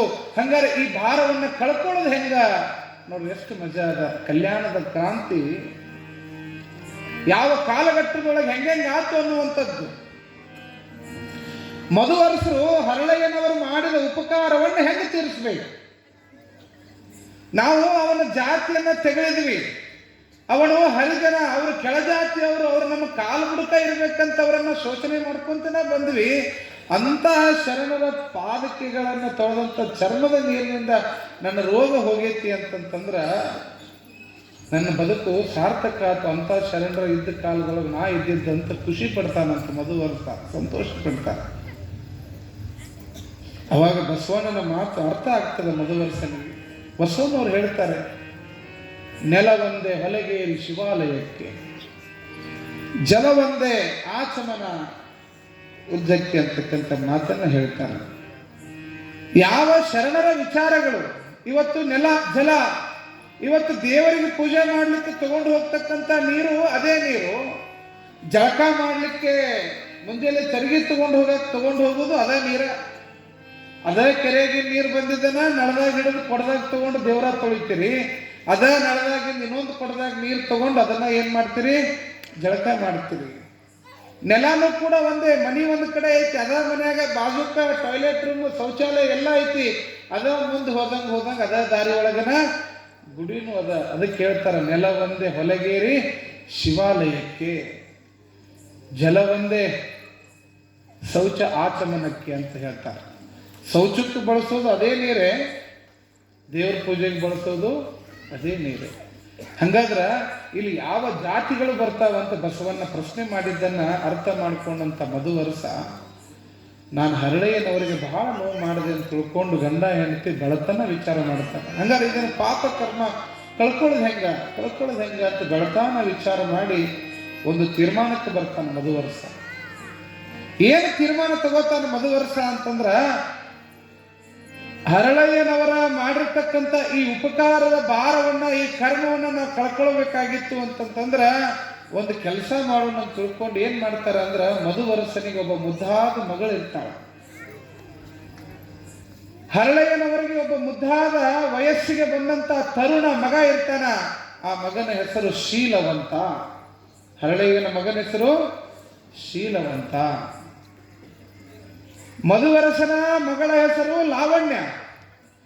ಈ ಶೀಲವಂತನಿಗೆ ನನ್ನ ಮಗಳನ್ನ ಕೊಟ್ಟು ಮದುವೆ ಮಾಡೋನು, ಅವಾಗ ನಾನು ಮಾಡಿದ ಕರ್ಮಗಳೆಲ್ಲ ದೂರ ಆಗ್ತಾವ ಅಂತ ಮಧುವರಸ ವಿಚಾರ ಮಾಡ್ತಾನ. ಅವಾಗಲೇ ನಮ್ಮ ಪಾಪಕ್ಕ ದೊಡ್ಡ ಪ್ರಾಯಶ್ಚಿತ್ತ ಅಂತ ತಿಳ್ಕೊಂಡು ಮಧುವರಸರು ಮತ್ತು ಗಂಡ ಹೆಂಡತಿ ಕುಡ್ಕೊಂಡು ಯಾರ ಮನೆಗೆ ಹೋಗ್ತಾರ್ರಿ? ಹರಳೆಯನ ಮನೆಗೆ ಹೋಗ್ತಾರೆ. ಹರಳೆಯನವರೇ ಶರಣಾರ್ಥಿಪ್ಪ, ನಮ್ಮದು ತಪ್ಪಾತು, ಕ್ಷಮಿಸ್ರಿ ಅಂತ ಕೇಳ್ಕೊತಾನೆ ಮಧುವರ್ಸ. ನೀವ್ಯಾಕೆ ದೊಡ್ಡವ್ರು ಯಾಕೆ ತಪ್ಪಾಗೈತೆ ಅಂತೀರಪ್ಪ, ನಾವು ಸಣ್ಣವರು, ನಿಮ್ಮ ಪಾದದ ಬುಡಕ್ಕಿರೋರು. ಏಹೇ, ನೀವು ಅಂಥ ಮಾತನ್ನಕ್ಕೆ ಹೋಗ್ಬೇಡ್ರಿ. ಇಲ್ಲಿ ಯಾರೂ ದೊಡ್ಡವರಲ್ಲ, ಯಾರೂ ಸಣ್ಣವರಲ್ಲ. ನಾನು ಮಾಡಿದ ತಪ್ಪಿಗೆ ನನಗೆ ಪ್ರಾಯಶ್ಚಿತ್ತ ಆಗ್ಯದ. ನಾನು ನಿಮ್ಮ ಮನೆ ತನಕ ಬಂದೀನಿ, ನನ್ನೊಂದು ಮಾತು ನಡೆಸ್ಕೊಡ್ಬೇಕು ನೀವು ಅಂತ ಮಧುವರ್ಸರು ಹರಳೆಯನಿಗೆ ಹೇಳ್ತಾರೆ. ಹೇಳ್ರಪ್ಪ, ನನ್ನಿಂದ ಆಗ್ತಿದ್ರೆ ನಾನು ಮಾಡ್ತೇನೆ, ನನ್ನಿಂದ ನಿಮ್ಗೆ ಒಳ್ಳೇದಾಗ್ತೈತಿ ಅಂತಂದ್ರೆ ನಾನು ಮಾಡ್ತೇನೆ ಅಂತ ತಿಳ್ಕೊಂಡು ಹರಳೆಯನವ್ರು ಕೇಳಿದ ತಕ್ಷಣ ಮಧುವರ್ಸ ಅಂತಾನ, ಏನಿಲ್ಲ, ನಾನು ಮಾಡಿದ ತಪ್ಪಿನ ಪ್ರಾಯಶ್ಚಿತ್ತಕ್ಕಾಗಿ ನನಗೊಂದು ನೀವು ದಾರಿ ಮಾಡಿಕೊಡ್ಬೇಕು. ಏನಂದ್ರೆ ನಿಮ್ಮ ಮಗನಾದಂಥ ಶೀಲವಂತನಿಗೆ ನನ್ನ ಮಗಳನ್ನು ತಗೋಬೇಕು, ನನ್ನ ಮಗಳನ್ನು ನಿಮ್ಮ ಮನೆ ತುಂಬಿಸ್ಕೋಬೇಕು ಅಂತ ಕೇಳ್ಕೊತಾನೆ. ಹಳ್ಳಿಯವ್ರು ಅಂತಾರ, ಅಲ್ರಪ್ಪ, ನೀವು ದೊಡ್ಡ ಕುಲದವ್ರು, ನೀವು ಮೇರು ಕುಲದವರು, ನಾನು ಕೆಳಜಾತಿಯವ. ನಮ್ಮ ಜಾತಿಗೂ ನಿಮ್ಮ ಜಾತಿಗೂ ಅಜಗಜಾಂತರ, ಅದು ಸಾಧ್ಯ ಆಗೋದಿಲ್ಲ, ಅದು ಸಾಧ್ಯವಾಗದ ಮಾತು ಅಂತ ಹೇಳಿ ಇಬ್ರು ಕೂಡ ಚರ್ಚೆ ಮಾಡ್ತಾರ. ಇಲ್ಲ, ನಾನು ನನ್ನ ಮಗಳನ್ನ ನಿಮ್ಮ ಮನೆಗೆ ಕೊಡ್ಲೇಬೇಕು, ಅವಾಗ ನನ್ನ ಕರ್ಮಗಳು ದೂರ ಆಗ್ತಾವಂತ ಮಧುವರಸ. ದೊಡ್ಡವರು ಮನೆತನದ ಕನ್ಯೆ ಮಾಡ್ಕೊಳ್ಳೋದು ತಪ್ಪು ಅಂತ ಹರಳೆಯ. ಈ ವಿಚಾರ ಎಲ್ಲಿ ಹೋಗ್ತದ್ರಿ? ಅನುಭವ ಮಂಟಪಕ್ಕೆ ಹೋಗ್ತದೆ. ಅನುಭವ ಮಂಟಪದಲ್ಲಿ ಶೂನ್ಯ ಪೀಠದ ಮೇಲೆ ಕೂತಂತ ಅಲ್ಲಮರು, ಒಂದು ಕಡೆಗೆ ಚನ್ನಬಸವಣ್ಣ, ಒಂದು ಕಡೆಗೆ ಮಹಾರಾಜ ಚೆನ್ನೈನವರು, ಒಂದು ಕಡೆಗೆ ವಿಶ್ವಗುರು ಬಸವಣ್ಣನವರು, ಅಕ್ಕನಾಗಮ್ಮ, ಅಕ್ಕ ಮಹಾದೇವಿ, ಎಲ್ಲರೂ ಕುಂತಾರ. ಅನುಭವ ಮಂಟಪದೊಳಗ ಅನುಭವದ ಚಿಂತನೆಗಳ ನಡೆದ. ಅನುಭವ ಮಂಟಪ ಅಂತಂತಂದ್ರ ನಿತ್ಯವೂ ಕೂಡ ಶರಣರ ಜೀವನದೊಳಗೆ ನಡೆದು ಹೋಗುವಂತ ವಿಚಾರಗಳನ್ನ ಚರ್ಚೆ ಮಾಡೋದೇ ಅನುಭವ ಮಂಟಪ. ಅದಕ್ಕೆ ಪ್ರತಿಯೊಬ್ಬರ ಜೀವನದಲ್ಲಿ ಏನೇನು ಅನುಭವ ಆಗ್ತಾವಲ್ಲ ಅದನ್ನು ಅನುಭವ ಮಂಟಪದಲ್ಲಿ ಚರ್ಚೆ ಮಾಡೋದು. ಅನುಭವಕ್ಕೆ ಬಹಳ ದೊಡ್ಡ ಶಕ್ತಿ ಅದ ರೀ. ನಾನು ಪುಸ್ತಕ ಓದ್ತೀನಿ ಅಂತೇಳಿ BSc ಅಗ್ರಿ ಮಾಡೀನಿ ಅಂತೇಳಿ ಹೋಗಿ ಓದ್ಲಾರ್ದವಂಗ ಹೊಲದಾಗ ಬಿತ್ತಿರ್ತಾನಲ್ಲ, ಆ ರೈತನಿಗೆ BSc ಅಗ್ರಿ ಮಾಡಿದವಂಗೂ ಗೊತ್ತಿರಂಗಿಲ್ಲ ಅಂತ. ಬರೀ ನಮ್ಮ ಓದ್ಲಾರ್ದಂಥ ರೈತರಿಗೆ ಗೊತ್ತಿರ್ತದೆ. ಅದಕ್ಕೆ ವಿದ್ಯೆಗಿಂತ ಅನುಭವ ಬಹಳ ಮುಖ್ಯ. ಅನುಭವಕ್ಕೆ ಬಹಳ ಬೆಲೆ ಇರ್ತದೆ. ನಾನು ಬಹಳ ಡಿಗ್ರಿ ಓದೀನಿ, MBBS ಓದೀನಿ ಅಂದ್ರೆ ನಡೆಯಂಗಿಲ್ರಿ. ಅನುಭವ, ಸರ್ವಿಸ್. ಯಾರಿಗೆ ಆ ವಸ್ತುವಿನ ಅನುಭವ ಇರ್ತದ ಅವಾಗ ಅವನಲ್ಲಿ ದೊಡ್ಡ ಜ್ಞಾನ ಶಕ್ತಿ ಇರ್ತದ. ಅದನ್ನು ಬಳಕೆ ಮಾಡಿ ಮಾಡಿ ಮಾಡಿ ಅನುಭವದಿಂದ ಯಾರಿಗೆ ಹೆಚ್ಚು ಸರ್ವಿಸ್ ಆಗಿರ್ತೈತೆ ಅವ್ರಿಗೆ ಬಹಳ ಗೌರವ ಇರ್ತದೆ. ಈಗ ನೋಡ್ರಿ, ನಿಮ್ಮ ಮನ್ಯಾಗ ಮಕ್ಕಳು ಇರ್ತಾವೆ, ಹಿಂಗೆ ಒಂದು 2 ವರ್ಷಕ್ಕೆ 3 ವರ್ಷಕ್ಕೆ ಕೂಸು ಪಡ್ಸಲ್ಲ ಕುಂಸಿರ್ತೀರಿ. ಲೈಟ್ ಹೋಗೈತಿ, ಏನು ಮಾಡಿರಿ ನೀವು ಮನ್ಯಾಗ? ಒಂದು ಮೇನದ ಬತ್ತಿ ಹೆಚ್ಚಿಟ್ಟಿರಿ. ಎಲ್ಲಿಟ್ಟಿರಿ? ಮನೆ ಇಲ್ಲೇ ಇದ್ದೀರ? ಇಲ್ಲ, ಗುಂಡ್ಕಲ್ ತಂದಿರೇನ? ಇಲ್ಲ, ಬಟ್ ಹೋಗೋದ್ರಾಗ ಒಂದು ತೊಗೊಂಡು ಬರ್ರಿ. ಎಲ್ಲಿ ಹಚ್ಚಿಟ್ಟಿರಿ ಮೇನ್ಬತ್ತಿನ? ಮನ್ಯಾಗ ಹಚ್ಚಿಟ್ಟಿರಿ ಪಡ್ಸಲ್ಲ. ತೊಡಿ ಮೇಲೆ ಕೂಸ್ಕೊಂಡ್ರ ಅಲ್ತಾವ. ಅದು ಕೈಯಾಗಿನ ಕೊಸರೆ ಕೈ ಬಿಟ್ಟು ಹೊಂಟೈತಿ. ಅದು ಹೋಗಿ ಏನು ಮುಟ್ಟಾಕತ್ತೈತಿ? ಅದು ಗಾಳಿಗೆ ಬೆಂಕಿ ಮಜಾ ಹಿಂಗೆ ಅಳಾಡಕತ್ತಿತ್ತು. ಅದನ್ನ ನೋಡಿತ್ತು, ಅದು ಕೆಂಪಗೆ. ಆ ಕೂಸು ಕೈಯಾಗಿಂದ ಕಸ್ಕೊಂಡು ಹೋಗಿ ಏನು ಮುಟ್ಟಾಕ ಹೊಂಟೈತದು? ಏನು ಮುಟ್ಟಾಕ ಹೊಂಟೈತ್ರಿ? ದೀಪ, ಬೆಂಕಿನ ಮುಟ್ಟಾಕ ಹೊಂಟೈತೆ. ಅದು ನೀವೇನು ಮಾಡಿದ್ರಿ? ಯಾವ ಕೈ ಸುಟ್ಕೊತೈತೆ ಅಂತ ಎತ್ಕೊತೀರಿ, ಅದು ಬಿಡವಲ್ತದು. ನೀವು ಕೈ ಸುಡ್ತೈತಿ ಅಂತ ಹೇಳಿ ನೀವು ಅದನ್ನ ಎತ್ಕೊಂಡು ಬರಾಕತ್ತೀರಿ, ಅದು ಆಟ ಆಡಕತ್ತೈತಿ, ಅದನ್ನು ಮುಟ್ಟಬೇಕಂತ ಇದು ನಿಮ್ಮ ಕೈಯಾಗಿಂದ ಕೊಸರಿ ಹೊಂಟೈತಿ. ಅದಕ್ಕೆ ನೀವೇನು ಮಾಡ್ಬೇಕು ಗೊತ್ತನ್ನ? ಒಂದ್ಸರಿ ಕೈ ಬಿಟ್ಟು ಬಿಡ್ಬೇಕು. ಅದನ್ನು ಒಂದ್ಸರಿ ಏನು ಮಾಡ್ಬೇಕ್ರಿ? ಕೈ ಬಿಡ್ಬೇಕು. ಅದು ಹೋಗಿ ಯಾವಾಗ ಅದು ಬೆಂಕಿ ಮೂಡ್ತೈತಲ್ಲ, ಕೈ ಸುಡ್ತೈತಿ ನೋಡ್ರಿ, ಅವಾಗ ಚೀರ್ತೈತಿ, ಅದು ಕಾಯಿ ಅಂತ ಅಳ್ತೈತಿ. ಮರುದಿನ ಮತ್ತೆ ನೀವು ಅದ್ರ ಮುಂದೆ ದೀಪ ಹಚ್ಚಿಡ್ರಿ, ಅದು ಮುಟ್ಟಕ್ಕೆ ಹೋಗಂಗಿಲ್ಲ, ತಾನ ದೂರ ಬರ್ತದೆ. ನಾ ಹೇಳೋದು ಅರ್ಥತ್ತೇನ? ಅದಕ್ಕೆ ಅದು ಬೆಂಕಿ ಅಂತ ಮಗು ಗೊತ್ತಿಲ್ಲ, ಅದು ಮುಟ್ಟಿದ್ರೆ ಸುಡ್ತೈತಿ ಅಂತ ಗೊತ್ತಿಲ್ಲ ಅದಕ್ಕೆ. ಹೀಗಾಗಿ ಅದು ಮುಟ್ಟಾಕ್ ಹೊಂಟೈತಿ. ನೀವು ಒಂದು ಸಾರಿ ಅದನ್ನು ಮುಟ್ಟಾಕ ಕೈ ಬಿಟ್ಟು ಬಿಡ್ಬೇಕು ನೀವು. ಮತ್ತು ಹಂಗಂತೇಳಿ ಒಲೆಯಾಗಿ ಬಿಟ್ಟಿರಿ, ಮತ್ತು ಅಜ್ಜರ ಯಾರಂತೇಳಿ ಒಲಿ ಪಲ್ಲಿ ಹತ್ತದಲ್ಲಿ ಬಿಟ್ಟಿರಿ. ಮತ್ತು ಕುಸ್ಕೋಣ ಅಂದ್ರೆ ಯಾವ ವಸ್ತು ಏನೇನು ಅನ್ನುವಂಥದ್ದು ಆ ಮಗುವಿಗೆ ಕಲ್ಪನೆ ಬಂತು ಅಂತಂದ್ರೆ ಒಂದನೇ ದಿನ ಕೈ ಸುಟ್ಕೊಂಡಿರ್ತೈತಲ್ಲದು, ಮರುದಿನ ಮುಟ್ಟಕ್ಕೆ ಹೋಗಂಗಿಲ್ಲ. ನೋಡಿರ್ಬೇಕಾಗಿ ಪರೀಕ್ಷೆ ಮಾಡ್ರಿ, ಅದ್ರ ಮುಂದೆ ಹೋಗಿಡ್ರಿ, ದೂರ ಸರಿತೀವಿ. ಮನ್ಯಾಗ ನಾಯಿ ಇರಲಿ ಬೆಕ್ಕಿರಲಿ, ಆ ಬೆಕ್ಕ ನಾಯಿ ಅಂತೂ ಹಿಚ್ಗಾಡ್ತಿರ್ತಾವ. ಹಿಂಗ ಬಾಲ ಜಗ್ಗಿದ್ನಿ ಅವು ಸುಮ್ಮನೆ ಇರ್ತಾವ. ಮನ್ಯಾಗ ಸಾಕಿದ ಮಾಲಕನ ಮಗ ಐತಂತ ಸುಮ್ಮನೆ ಇರ್ತದೆ.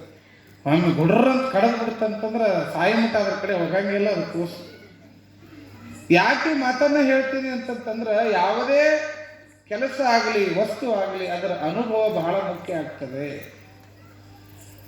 ಅನುಭವಕ್ಕೆ ಬರದೆ ಯಾವುದೂ ಕೂಡ ಗೊತ್ತಾಗೋದಿಲ್ಲ. ಅದನ್ನು ಅನುಭವಿಸ್ಬೇಕು. ಅದ್ರ ಪರಿಜ್ಞಾನ ಯಾವಾಗ ಬರ್ತೈತಿ ಅಂತಂದ್ರೆ, ಅದನ್ನು ರುಚಿ ನೋಡಿದಾಗಿರ್ಬೋದು, ಅದನ್ನು ಮುಟ್ಟಿದಾಗಿರ್ಬೋದು, ಅದನ್ನ ಪ್ರಯೋಗ ಮಾಡಿದಾಗ ಮಾತ್ರ ವ್ಯಕ್ತಿಗೆ ಅದರ ಅನುಭವ ಸಿಗಲಿಕ್ಕೆ ಸಾಧ್ಯ ವಿನಃ ಸುಮ್ಮನೆ ಸಿಗಂಗಿಲ್ಲ. ಹೀಗಾಗಿ ಬಸವಣ್ಣನವ್ರು ಏನು ಮಾಡಿದರು, ದೊಡ್ಡ ದೊಡ್ಡ ಯೂನಿವರ್ಸಿಟಿ ಕಟ್ಟಲಿಲ್ಲ, ಅವರು ಅನುಭವ ಮಂಟಪವನ್ನು ಕಟ್ಟಿದರು. ಶರಣರ ನಿತ್ಯ ಜೀವನದಲ್ಲಿ ಆಗುವಂತ ಅನುಭವ, ಬೆಳಗ್ಗೆ ಹೋದಾಗ ಒಬ್ಬೊಬ್ಬರು ಒಂದೊಂದು ಥರ ಅನುಭವ ಆಗ್ತದ ಜೀವನದಾಗ. ಒಂದು ಮದುವೆಗೆ ಹೋಗಿರಿ, ಮದುವೆ ಹುಡುಗ ಹುಡುಗಿನ ಕುಂಡ್ರಿಸ್ಯಾರಪ್ಪ ಮದುವೆ ಮಾಡಕ್ಕ. ಹುಡುಗ ಕುಂತಾನ, ಇನ್ನೇನು ತಾಳಿ ಕಟ್ಟಬೇಕಂತ ಕುಂತಾನ. ಹುಡುಗ ಹುಡುಗಿಗೆ ತಾಳಿ ಕಟ್ಟಿದ್ರೆ ಅಕ್ಕಿ ಕಾಳು ಹಾಕಿ ಬರ್ತೀರಿ ನೀವು. ಅದ ಹುಡುಗ ಕಟ್ಟಿದ್ರ ಏನು ಮಾಡ್ತೀರಿ? ಅಯ್ಯವ್ವ ಎಂಥದ್ದು ನೋಡಿ, ಹುಡುಗಿ ಹೋಗಿ ಹುಡುಗಿಗೆ ತಾಳಿ ಕಟ್ಟೈತಿ, ಎಂಥ ಕಾಲು ಬಂತ ತಂಗಿ ಅನ್ನಂಗಿಲ್ಲ ನೀವು ಅಂತೀರ ಇಲ್ಲ? ಅಲ್ಲಿ ಏನೇನು ಬದಲಾವಣೆಗಳಾಗ್ತಾವಲ್ಲ ಜೀವನದೊಳಗೆ, ಮನುಷ್ಯ ವ್ಯಕ್ತಿಯ ವ್ಯಕ್ತಿತ್ವದೊಳಗೆ ಬದಲಾವಣೆ ಆಗೋದು ಅದು ಅನುಭವ. ಹೀಗಾಗಿ ಹಲ್ಲಯ್ಯ ಮತ್ತು ಮಧುವರಸರ ಮನೆಯೊಳಗೆ ನಡೆದಂತ ಚರ್ಚೆ ಎಲ್ಲಿ ಬಂದೈತಿ? ಅನುಭವ ಮಂಟಪಕ್ಕೆ ಬಂದೈತಿ. ಅವಿರಳ ಜ್ಞಾನಿಯಾಗಿರ್ತಕ್ಕಂಥ ಚನ್ನಬಸವಣ್ಣ, ಮಾಯಾ ಕೋಲರನಾದಂಥ ಅಲ್ಲಮ ಪ್ರಭುಗಳು, ಜ್ಞಾನಿಗಳಾದಂಥ ಬಸವಣ್ಣ, ಈಗ ಅಕ್ಕ ಮಹಾದೇವಿ, ಅಕ್ಕನಾಗಮ್ಮ, ಹಡಪದ ಅಪ್ಪಣ್ಣ, ಲಿಂಗಣ್ಣ, ಮೇಧಾರ ಕೇತಯ್ಯ, ಹಿಂಗೆಲ್ಲಾ ಶರಣರು 770 ಗಣಗಳು ಅನುಭವ ಮಂಟಪದೊಳಗೆ ಕುಂತಾಗ ಯಾವ ವಿಷಯ ಚರ್ಚೆಗೆ ಬಂತ್ರಿ? ಮಧುವರಸ ಮತ್ತು ಹರಳಯ್ಯನ ಮಗನ ಜೊತೆಗೆ ಮಧುವರಸನ ಮಗಳು ಮದುವೆ ಮಾಡೋ ಚರ್ಚೆ ಬಂತು. ಈ ವಿಷಯ ಯಾವಾಗ ಚರ್ಚೆಗೆ ಬಂತು ಅವಾಗ ಅಲ್ಲಮರು ಅಂತಾರ, ಬಸವಣ್ಣ ಈ ವಿಚಾರ ಏನೋ ಬಹಳ ಸರಿಯದ. ಈ ಅಂತರ್ಜಾತೀಯ ವಿವಾಹವನ್ನ ಅರಗಿಸ್ಕೊಳ್ತಕ್ಕಂಥ ಮನಸ್ಸಿನ ಪರಿವರ್ತನೆ ಇನ್ನೂ ಈ ಸಮಾಜದೊಳಗೆ ಆಗಿಲ್ಲಪ್ಪ ಬಸವಣ್ಣ. ಇದರಿಂದ ಮುಂದೆ ದೊಡ್ಡ ಘಾತ ಆಗ್ತಕ್ಕಂಥ ಸಂದರ್ಭ ಬರ್ಬೋದು ಅಂತ ಅಲ್ಲಮರು ಎಚ್ಚರಿಕೆಯನ್ನು ಕೊಡ್ತಾರೆ ಬಸವಣ್ಣಗ. ಎಲ್ಲರೂ ಕೂಡ ಚರ್ಚೆ, ದೀರ್ಘವಾದ ಚರ್ಚೆ ಆಗ್ತದ. ಮಧುವರ್ಷನ ನೋಡಿದ್ರ ಬ್ರಾಹ್ಮಣ ಕುಲದವರು, ಹರಳಯ್ಯ ನೋಡಿದ್ರ ಕೆಳಜಾತಿಯ ಹರಿಜನ ಕುಲದವರು. ಮೇಲುಜಾತಿ ಕೀಳು ಜಾತಿ ಅಂತಕ್ಕಂಥ ಭಾವನೆಯ ಒಂದು ಕಟ್ಟಳೆ ಇರುವಂತ ಈ ಕಪ್ಪು ಕವಿದಿರುವ ಸಮಾಜದೊಳಗ ಇನ್ನೂ ಕೂಡ ಪಕ್ವವಾಗಿರುವಂತ ಮನಸ್ಸುಗಳು ಇದನ್ನು ಒಪ್ಪೋದಿಲ್ಲ, ಈ ಸಮಾಜ ಒಪ್ಪೋದಿಲ್ಲ ಅಂತಕ್ಕಂಥ ಮಾತನ್ನ ಅಲ್ಲಮರು ಅನುಭವ ಮಂಟಪದೊಳಗೆ ಚರ್ಚೆ ಮಾಡ್ತಾ ಇದ್ದಾರೆ. ಈ ರೀತಿ ಚರ್ಚೆ ದೀರ್ಘಕಾಲಕ್ಕಾದ ಮೇಲೆ ಕೊನೆಗೆ ಅಂತಿಮವಾಗಿ ಬಸವಣ್ಣವರು ಒಂದು ತೀರ್ಮಾನವನ್ನು ತಗೋತಾರೆ. ಏನು? ಮಧುವರಸರು ಬ್ರಾಹ್ಮಣ ಕುಲದವರು, ಹರಳಯ್ಯ ಕೆಳಜಾತಿಯವನು ಅಂತಿರಲ್ಲ, ಇಲ್ಲಿ ವಿಜಾತಿಗಳು ಆಗಿರೋದರಿಂದ ಮದುವೆ ಆಗಲಿಕ್ಕೆ ಬರಲಿಕ್ಕಿಲ್ಲ, ಆದ್ರೆ ಸಜಾತಿಯವರಾಗಿ ಮದುವೆ ಆಗಬಹುದಲ್ಲ, ಯಾಕಾಗಬಾರ್ದು ಅಂತ ಚರ್ಚೆಗೆ ಬಂದು ಹರಳಯ್ಯನವರು ಈಗಾಗಲೇ ಲಿಂಗಾಯತ ಧರ್ಮವನ್ನು ಸ್ವೀಕಾರ ಮಾಡಿದವರು, ಕೊಳ್ಳಲ್ಲಿ ಲಿಂಗ ಕಟ್ಟ್ಯಾರ. ಲಿಂಗವನ್ನ ಕೇವಲ ಲಿಂಗಾಯತರಷ್ಟೇ ಕಟ್ಟಬೇಕನ್ನುವಂತ ಕಟ್ಟಳೆ ಇಲ್ಲ. ಲಿಂಗಧಾರಿಗಳಾಗಿ ಲಿಂಗಾಯತ ಧರ್ಮಕ್ಕೆ ಹರಳಯ್ಯನವರಿಗಾಗಲೇ ಬಂದಾರ. ಹಂಗಾರ ಮಧುವರಸರಿಗೂ ಕೂಡ ಲಿಂಗಧಾರಣೆಯನ್ನು ಮಾಡಿ ಅವರನ್ನು ಕೂಡ ಲಿಂಗವಂತರನ್ನಾಗಿ ಮಾಡಿಬಿಟ್ರೆ ಅದು ವಿಜಾತಿಯ ಮದುವೆ ಆಗೋದಿಲ್ಲ, ಅದು ಸ್ವಜಾತಿಯ ಮದುವೆ ಆಗ್ತದೆ ಅನ್ನುವಂಥ ತೀರ್ಮಾನವನ್ನು ಮಾಡಿ ಬಸವಣ್ಣನವರು ಚನ್ನಬಸವಣ್ಣನ ಕಡೆಯಿಂದ ಹರಳಯ್ಯ ಮತ್ತು ಏನು ಮಧುವರಸರ ಕುಟುಂಬಕ್ಕೆ ಏನ್ ಮಾಡ್ತಾರ? ಲಿಂಗ ದೀಕ್ಷೆಯನ್ನು ಕೊಡಿಸ್ತಾರೆ. ಯಾವ ಚನ್ನಬಸವಣ್ಣನವರು ಷಟಸ್ಥಲ ಚಕ್ರವರ್ತಿ ಆಗಿರ್ತಕ್ಕಂತಹ ಚನ್ನಬಸವಣ್ಣನವರು ಮಧುವರಸರ ಕುಟುಂಬಕ್ಕೆ ಲಿಂಗಧಾರಣೆಯನ್ನು ಮಾಡಿ ಮಧುವರಸರು ಲಿಂಗಾಯತರಾಗ್ತಾರೆ. ಯಾವಾಗ ಲಿಂಗಾಯತ ಧರ್ಮವನ್ನು ಸ್ವೀಕಾರ ಮಾಡಿಬಿಟ್ರು ಮಧುವರಸರು, ಅದೇ ಕ್ಷಣಕ್ಕೆ ಬಸವಣ್ಣ ವಿಚಾರ ಮಾಡಲಿಲ್ಲ. ಮಧುವರಸನ ಮಗಳನ್ನ ಹರಳಯ್ಯನ ಮಗನಾದಂಥ ಶೀಲವಂತನಿಗೆ, ಲಾವಣ್ಯ ಮತ್ತು ಶೀಲವಂತನ ಮದುವೆ ಕಲ್ಯಾಣದೊಳಗೆ ನಡೆದು ಬಿಡ್ತದೆ. ಹೀಗ ಸ್ವಜಾತಿಯವರಾಗಿ ಮದುವೆ ಆಗಿರ್ತಕ್ಕಂತಹ ಈ ಸುದ್ದಿ ಮೇಲ ಜಾತಿಯವರ ಮಗಳನ್ನ ಕೀಳು ಜಾತಿಯವರ ಜೊತೆಗೆ ಮದುವೆ ಮಾಡಿದ ಬಸವಣ್ಣ ಅನ್ನುವಂತ ಸುದ್ದಿ ಕಲ್ಯಾಣದ ಅರಮನೆಗೆ ಹೋಯ್ತು. ಈ ಸುದ್ದಿ ಕೊಂಡಿ ಮಂಚನನ್ನು ಕಿವಿಗೆ ಬಡಿತು. ಯಾವ ಬಸವಣ್ಣನ ತುಳಿಬೇಕು, ಬಸವಣ್ಣನನ್ನು ನಾಶಗೊಳಿಸಬೇಕು, ಪ್ರಧಾನಮಂತ್ರಿಯ ಸ್ಥಾನದಿಂದ ಅವನನ್ನ ಕೆಳಗಿಳಿಸಬೇಕಂತ ಹೆಜ್ಜೆ ಹೆಜ್ಜೆಗೂ ಬಸವಣ್ಣನನ್ನ ಚುಚ್ಚಿ ಅವರ ಧರ್ಮದ ಕಾರ್ಯಗಳಿಗೆ ತೊಂದರೆ ಕೊಡ್ತಿದ್ದಂತಹ ಕೊಂಡಿ ಮಂಚನಗ ಈ ದಾರಿ ಬಹಳ ಸರಳವಾಗಿ ಸಿಕ್ಕಿಬಿಡ್ತು. ಬಸವಣ್ಣ ಒಂದು ತಪ್ಪನಾಗಿ ಸಿಕ್ಕ ಬಿಟ್ಟ. ಇನ್ನು ಬಸವಣ್ಣನನ್ನು ಉಳಿಸಬಾರ್ದು. ಬಸವಣ್ಣ ಹಿಂಗ ಮಾಡ್ಕೊಂತ ಹೋದ್ರ ಮುಂದೊಂದು ದಿನ ನಮ್ಮಂತವರಿಗೆ ಸಮಾಜದಲ್ಲಿ ಉಳಿಲಿಕ್ಕೆ ದಾರಿ ಇರೋದಿಲ್ಲ. ಬಸವಣ್ಣನನ್ನ ನಾಶ ಮಾಡ್ಲಿಕ್ಕೆ ಇದ ಒಳ್ಳೆ ಸಮಯ ಅಂತ ತಿಳ್ಕೊಂಡು ಕೊಂಡಿ ಮಂಚಣ್ಣ ಮೊದಲಿಂದನೂ ಬಸವಣ್ಣನ ಮೇಲೆ ಕಿಡಿ ಕಾರೋದು, ಬೆಂಕಿ ಕಾರೋದು, ಅವು ಏನು ಮಾಡಿದ್ರು ಕೂಡ ಸಹನ ಆಗ್ತಿರ್ಲಿಲ್ಲ. ಎಷ್ಟು ಬಸವಣ್ಣನ ಹೆಜ್ಜೆಗೂ ಕಾಡ್ತಿದ್ದ ಅಂತಂತಂದ್ರ ಬಸವಣ್ಣ ಏನು ಮಾಡಿದ್ರು ಕೂಡ ಕೊಂಡಿ ಮಂಚಣ್ಣನಿಗೆ ಸಹನ ಆಗ್ತಿರ್ಲಿಲ್ಲ ಅಂತ ನೋಡ್ರಿ. ಅಷ್ಟು ಬಸವಣ್ಣ ಏನು ಮಾಡಿದ್ರು ಕೂಡ ಅವನಿಗೆ ಏನು ಮಾಡೋದು, ಅಡ್ಡಾಗೋದು, ಅವನ ಬಗ್ಗೆ ಕಂಪ್ಲೇಂಟ್ ಹೇಳೋದು. ಯಾರಿಗೆ? ರಾಜನಾದಂಥ ಬಿಜ್ಜಳ ಮಹಾರಾಜ ಏನೋ ಚಲೋ ಇದ್ದ ಮನುಷ್ಯ, ವ್ಯಕ್ತಿ ಚಲೋ ಇದ್ದ, ಆದ್ರೆ ಕಿವಿ ಸರಿ ಇರಲಿಲ್ಲ. ಕಿವಿ ಹಿತ್ತಾಳಿ ಕಿವಿ ಇದ್ದು ರಾಜನ. ದಾನ ಧರ್ಮ ಪರೋಪಕಾರ ಮಾಡಕ್ಕೇನು ಬಿಜ್ಜಳ ಒಳ್ಳೆಯವನು, ಆದ್ರೆ ಕಿವಿ ಏನಾಗಿದ್ದು ರೀ ಅವನು? ಹಿತ್ತಾಳಿ ಕಿವಿ ಆಗಿದ್ದು. ಹಂಗ ಏನಾರ ಹೇಳಿದ್ದು ನಂಬಿ ಬಿಡು ಮಂದಿ ಭಾಳ ಐತ್ರಿ ಜಗತ್ತಿನಾಗ. ಪಟ್ಟಣ ಹಿಂಗೆ ಅಂದಾನಂದ್ರೆ ಹೋಗಿ ಅದನ್ನ ಸಿಟ್ಟಿಗೇರಿ ಅದನ್ನ ಜಗಳ ಮಾಡಿ ಮೃಗಡೆ ಮಾಡ್ಕೊಂಡು ಬರೋರು ಅದಾರ. ಹಿತ್ತಾಳಿ ಕಿವಿ ಇರಬಾರ್ದಂತ ಮನುಷ್ಯನಿಗೆ. ಯಾವ ಕಿವಿ ಇರಬಾರ್ದು? ಹಿತ್ತಾಳಿ ಕಿವಿ ಇರಬಾರ್ದು. ಕೇಳಿದ್ದೆಲ್ಲನೂ ಅದನ್ನ ತಿಳ್ಕೊಳ್ಳೋ ಪರೀಕ್ಷೆ ಮಾಡ್ಬೇಕು. ಅವತ್ತೇ ಹೇಳಿದ್ದಲ್ಲ, ಪ್ರತ್ಯಕ್ಷವಾಗಿ ಕಂಡ್ರು ಪ್ರಮಾಣಿಸಿ ನೋಡ್ಬೇಕಂತ ಹೇಳಿ.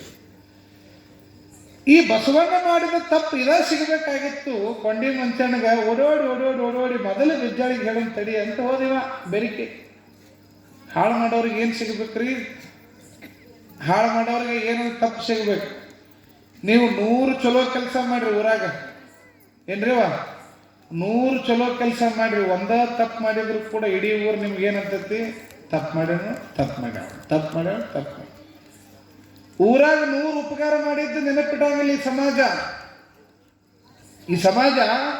ನೀವೆಷ್ಟೇ ಒಳ್ಳೇದನ್ನ ಮಾಡ್ರಿ, ಒಳ್ಳೇದು ಮಾಡಿದ್ದು ಬೇಗ ಕಾಣಂಗಿಲ್ಲ, ತಪ್ಪೇ ಬಹಳ ಬೇಗ ಕಾಣ್ತದ್ರಿ. ಲಘು ಕಾಣ್ತೈತೆ ಅದು. ಬರೇ ಸಣ್ಣದಿದ್ರೆ ಅದನ್ನ ದೊಡ್ಡದು ಮಾಡಿ ಎಳೆದು ಹೇಳ್ತಿರ್ತಾರೆ ತಪ್ಪುಗಳನ್ನು. ಎಷ್ಟು ತಪ್ಪುಗಳನ್ನು ಹೇಳ್ತಾರ ಅಂತಂತಂದ್ರ ಅವ ಈ ಊರಾಗ 100 ಒಳ್ಳೆ ಕೆಲಸ ಮಾಡಿದ್ರು ಕೂಡ ಅವನ ಒಂದು ತಪ್ಪು ಇಡೀ ಅವನ ಜೀವನವನ್ನ ನಾಶ ಮಾಡ್ತದೆ. ಅದಕ್ಕೆ ಹೇಳ್ತಾರೆ, ಅಡಿಕೆಗೆ ಹೋದ ಮಾನ ಗೊತ್ತೈತೇನ್ರಿ ನಿಮ್ಗೆ? ಶನಿದೆ ನೋಡಿ, ನೀವೆಲ್ಲ ಭಾಳ ಓದ್ಕೊಂಡ್ರಿ ಅವ. ಮಾನ ಅನ್ನುವಂಥದ್ದು ಸ್ವಲ್ಪ ಮಾಡೋ ತಪ್ಪಿನಾಗ ಒಂದು ಸ್ವಲ್ಪ ತಪ್ಪು ಕಂಡು ಹಿಡಿದು ಬಿಟ್ಟರು ಮುಗಿದು ಹೋದ್ ನೋಡ್ರಿ. ಜೀವನ ಪರ್ಯಂತರ ಆ ವ್ಯಕ್ತಿಯನ್ನ ಅದರೊಳಗೆ ತುಳಿದು ಅವನು ಹಾಳು ಮಾಡೋತನ ಬಿಡಂಗಿಲ್ಲ. ಒಂದು ಅದು ವಿಷ ತಗೊಂಡ್ರೆ ಸತ್ತಿರ್ಬೇಕು, ಇಲ್ಲ ಓರ್ರೇ ಬಿಟ್ಟಿರ್ಬೇಕು. ಬಿಡುತ್ತಾನ ಇವ್ರೇನು ಬಿಡಂಗಿಲ್ಲ. ಹಂಗೆ ಮಾಡಿದ್ರಿ ಅವ ಮನುಷ್ಯ ಸರಿ ಇಲ್ಲ. ನೀವು ಎಷ್ಟೋ ಚಲೋ ಕೆಲಸ ಮತ್ತೆ ತಪ್ಪು ಮಾಡಿ ಒಳ್ಳೇದು ಮಾಡಕ್ ಹೋಗ್ರಿ, ನೀವು ಬದಲಾವಣೆ ಆಗಿರ್ರಿ, ಕೇಳಂಗಿಲ್ಲ ಅವರು. ಊರಾಗ ಮನ್ಯಾಗ ಬಾಂಡೆ ಸಾಮಾನು ಮಾರಿ, ತಾಳಿ ಮಾರಿ, ಗಾಡಿ ಮಾರಿ, ಹೊಲ ಮಾರಿ, ಎಲ್ಲ ಮಾರಿರ್ತಾರೆ ಇವರು. ಮಾರಿ ಬರೀ ಕುಡಿದ ಮಾಡಿರ್ತಾರ. ಸ್ವಾಮಿಗಳ ಕಡೆ ಹೋಗಿ ಅಜ್ಜವ್ರ ಕಡೆ ಆಶೀರ್ವಾದ ಮಾಡಿ ಮಾಲೆ ಹಾಕೊಂಡು ಪೂಜೆ ಮಾಡಿ ವ್ರತ ಹಿಡೋದು ಕುಡಿದು ಬಿಟ್ಟಿರ್ತಾನೆ ಇವ ಕುಡಿದು ಬಿಟ್ಟಾನಂತ ಊರಾಗ ಮನೆಗೆ ಹೋಗಿ ಹೇಳಿದ್ರೆ ಊರಾಗ ನಂಬಂಗಿಲ್ರಿ. ಕುಡಿದು ಬಿಟ್ಟಿದ್ರೆ ಮರ ಸುಳ್ಳು ಹಾಕೋದು ಬಿಡಾವ ಅಂತಾರ. ಯಾಕೆ ಹೇಳ್ರಿ? ಕುಡುಕ್ರ ಮಾತು ಯಾರೂ ನಂಬಂಗಿಲ್ಲ ಈ ಜಗತ್ತಿನಾಗ. ಕಳ್ಳನ ಸುಳ್ಳನ್ನು ನಂಬ್ತಾರ್ರಿ, ಈ ಕುಡುಕರು ನಂಬಂಗಿಲ್ಲ. ಈ ಕುಡುಕರನ್ನವ್ರು ಹೆಂಗಿರ್ತಾರ ಅಂತಂತಂದ್ರ ಭಾಳ ಬೆರಕಿ ಸ್ನೇಹಿತರಿರ್ತಾರ. ಒಬ್ಬವಂಗ ಭಾಳ ಕೆಮ್ಮ ನೆಗಡಿ ಬಂದಿತ್ತಂತೇವ. ಏನು ಬಂದಿತ್ತಂತ್ರಿ? ಕೆಮ್ಮು ನೆಗಡಿ ಬಂದಿತ್ತು. MBBS ಡಾಕ್ಟರ್ ಕಡೆ ಹೋದ, MD ಕಡೆ ಹೋದ, ಹುಬ್ಬಳ್ಳಿಗೆ ಹೋದ, ಧಾರವಾಡಕ್ಕೆ ಹೋದ, ಬೆಂಗಳೂರಿಗೆ ಹೋದ, ಚೆನ್ನೈಗೆ ಹೋದ, ದಿಲ್ಲಿಗೆ ಹೋದ. ಕೆಮ್ಮ ಹೋಗಲ್, ನೆಗಡಿನೇ ಹೋಗಲ್. ಈ ಕೆಮ್ಮು ನೆಗಡಿ ಹೋಗಂತಂತ ಹೇಳಿ ಇವಾಗ ಕೆಂಪೋತ್ ಹಿಂಗೆ ರೋಡ್ನಾಗ ಹೊಂಟಿದ್ದ 15 ದಿನ ತಿಂಗಳಾಗಿತ್ತು. ಅವನು ಚಡ್ಡಿ ದೋಸ್ತ್ ಸಿಕ್ತ ಅವ್ನಿಗೆ ಎದುರಿಗೆ ಗೆಳೆಯ.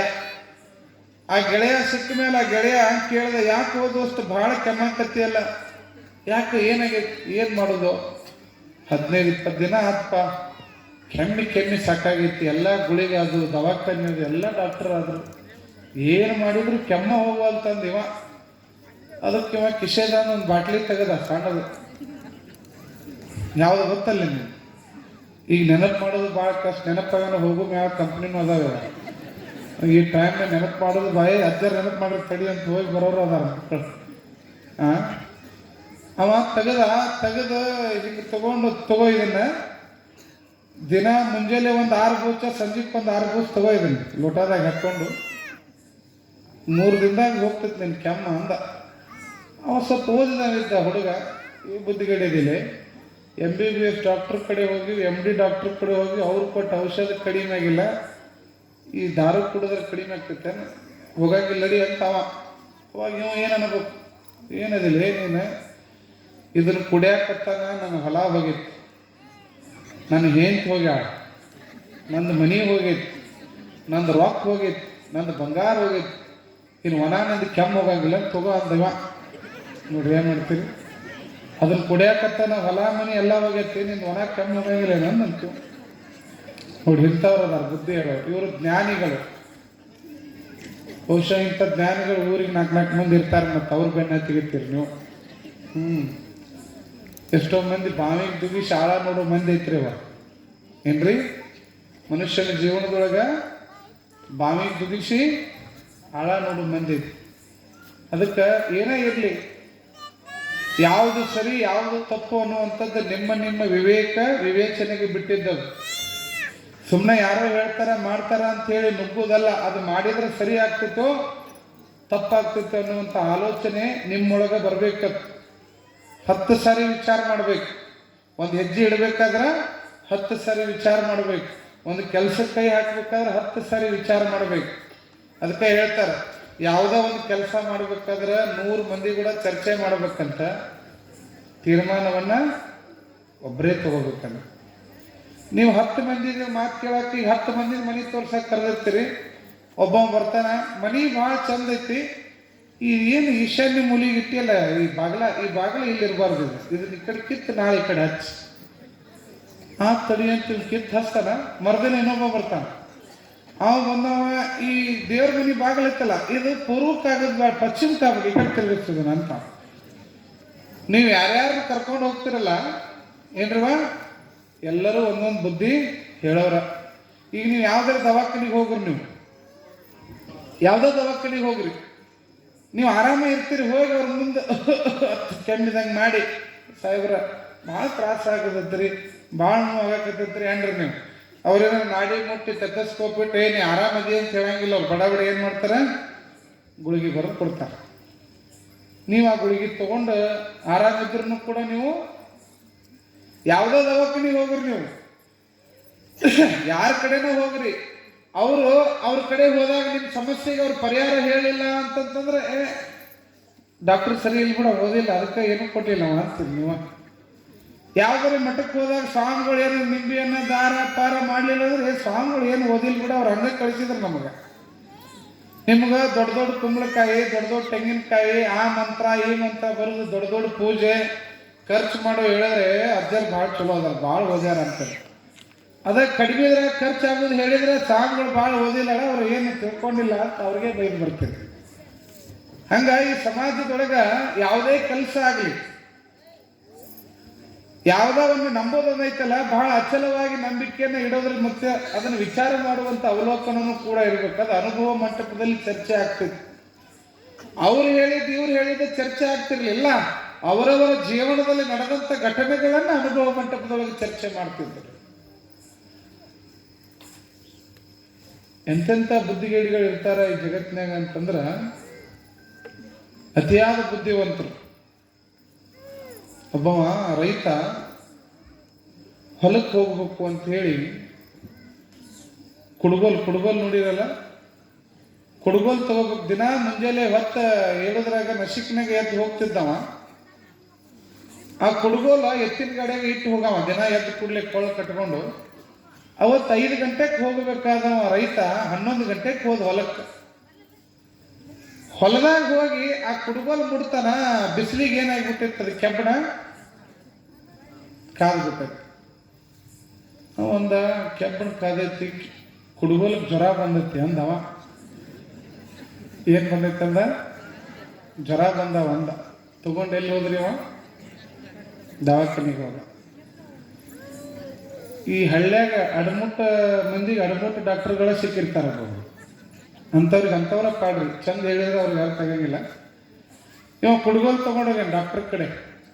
ಡಾಕ್ಟ್ರ, ನಿನ್ನೆ ತಣ್ಣಗಿತ್ರಿ ಇದು, ಈಗ ನೋಡ್ರಿ ಮೈ ಬೆಚ್ಚಗಾಗೈತಿ, ಕುಡುಗೋಲ್ಗೆ ಏನಾರ ಔಷಧಿ ಇದ್ರೆ ಕೊಡ್ರಿ ಅಂದವ. ಅವಾಗ ಡಾಕ್ಟ್ರು ವಿಚಾರ ಮಾಡ್ದ, ಬರೋಬ್ಬರಿ ಬಂದಿ ಬಾ ತಮ್ಮ, ಮುಂಜಾನೆ ಎದ್ದು ಕೂಡಲಿ ಅಂದವನ. ಬಡ ಏನಿಲ್ಲಪ್ಪ, ಇದಕ್ಕೆ ಔಷಧಿ ಎಲ್ಲಿ ನಿಮ್ಮ ಮನ್ಯಾಗ ಐತಿ, ಒಂದು ಬಕೆಟ್ನಾಗ ನೀರು ತಗೋ, ನೀರಿನಾಗ ಒಂದು ಅರ್ಧ ತಾಸು ಇಡು, ಜ್ವರ ಹೋಗ್ತೈತಿ ಅಂದವ. ಆತ್ರಿ ಅಂತೇಳಿ ಬಡ ಬಂದವನ ಮನ್ಯಾಗ ಒಂದು ಬಕೆಟ್ನಾಗ ನೀರು ತಗೊಂಡ ಕುಡುಗೋಲು ಹೋಗದ. ಒಂದು ಅರ್ಧ ತಾಸು ಬಿಟ್ಟು ನೋಡಿದ ತಣ್ಣಗಾಗೈತೆ. ಡಾಕ್ಟರ್ ಭಾಳ ಶಾನೆ ಅದಾನ ಅಂದವ. 1 ವಾರ ಬಿಟ್ಟು ಮನ್ಯಾಗ ಒಂದು ಮುದುಕಿಗೆ ಜ್ವರ ಬಂತ್ರಿ. ಗೊತ್ತಾಗ್ತ ನಿಮಗೆ? ಅಡಮುಟ್ಟು ಮಂದಿ ಹೇಳಾಗತ್ತೆ ನೀವು, ಅತಿ ಶಾನ್ಯರಿದ್ದವರು. ಇವು ಮೊದ್ಲಾಗ ಹೋಗಿದ್ದ ದವಾಖಾನೆ, ಯಾವ ಡಾಕ್ಟರ್ ಬಕೆಟ್ನಾಗ ಇಡ ಅಂದಿದ್ರಲ್ಲ, ಮುದುಕಿನ ಮುಟ್ಟಿದ ಮುದುಕಿಗೆ ಜ್ವರ ಭಾಳ ಬಂದಿದ್ದು, ಮೈ ಸುಡಾಕತ್ತಿತ್ತು. ಅದು ಮುದುಕಿ ಅಂತೀಯಪ್ಪ, ಜ್ವರ ಬಂದಾವ, ನನ್ನ ದವಾಖಾನಿಗೆ ಕರ್ಕೊಂಡು ಹೋಗ. ಅವಾಗ ನೀವು ಕುಂತು ವಿಚಾರ ಮಾಡಿದ, ದವಾಖಾನೆ ಭಾಳ ದೂರ ಐತೆ, ಮುದುಕಿ ನಾನಾ ಟ್ರೀಟ್ಮೆಂಟ್ ಕೊಡ್ತೇನೆ ತಡಿ ಅಂದೇವ.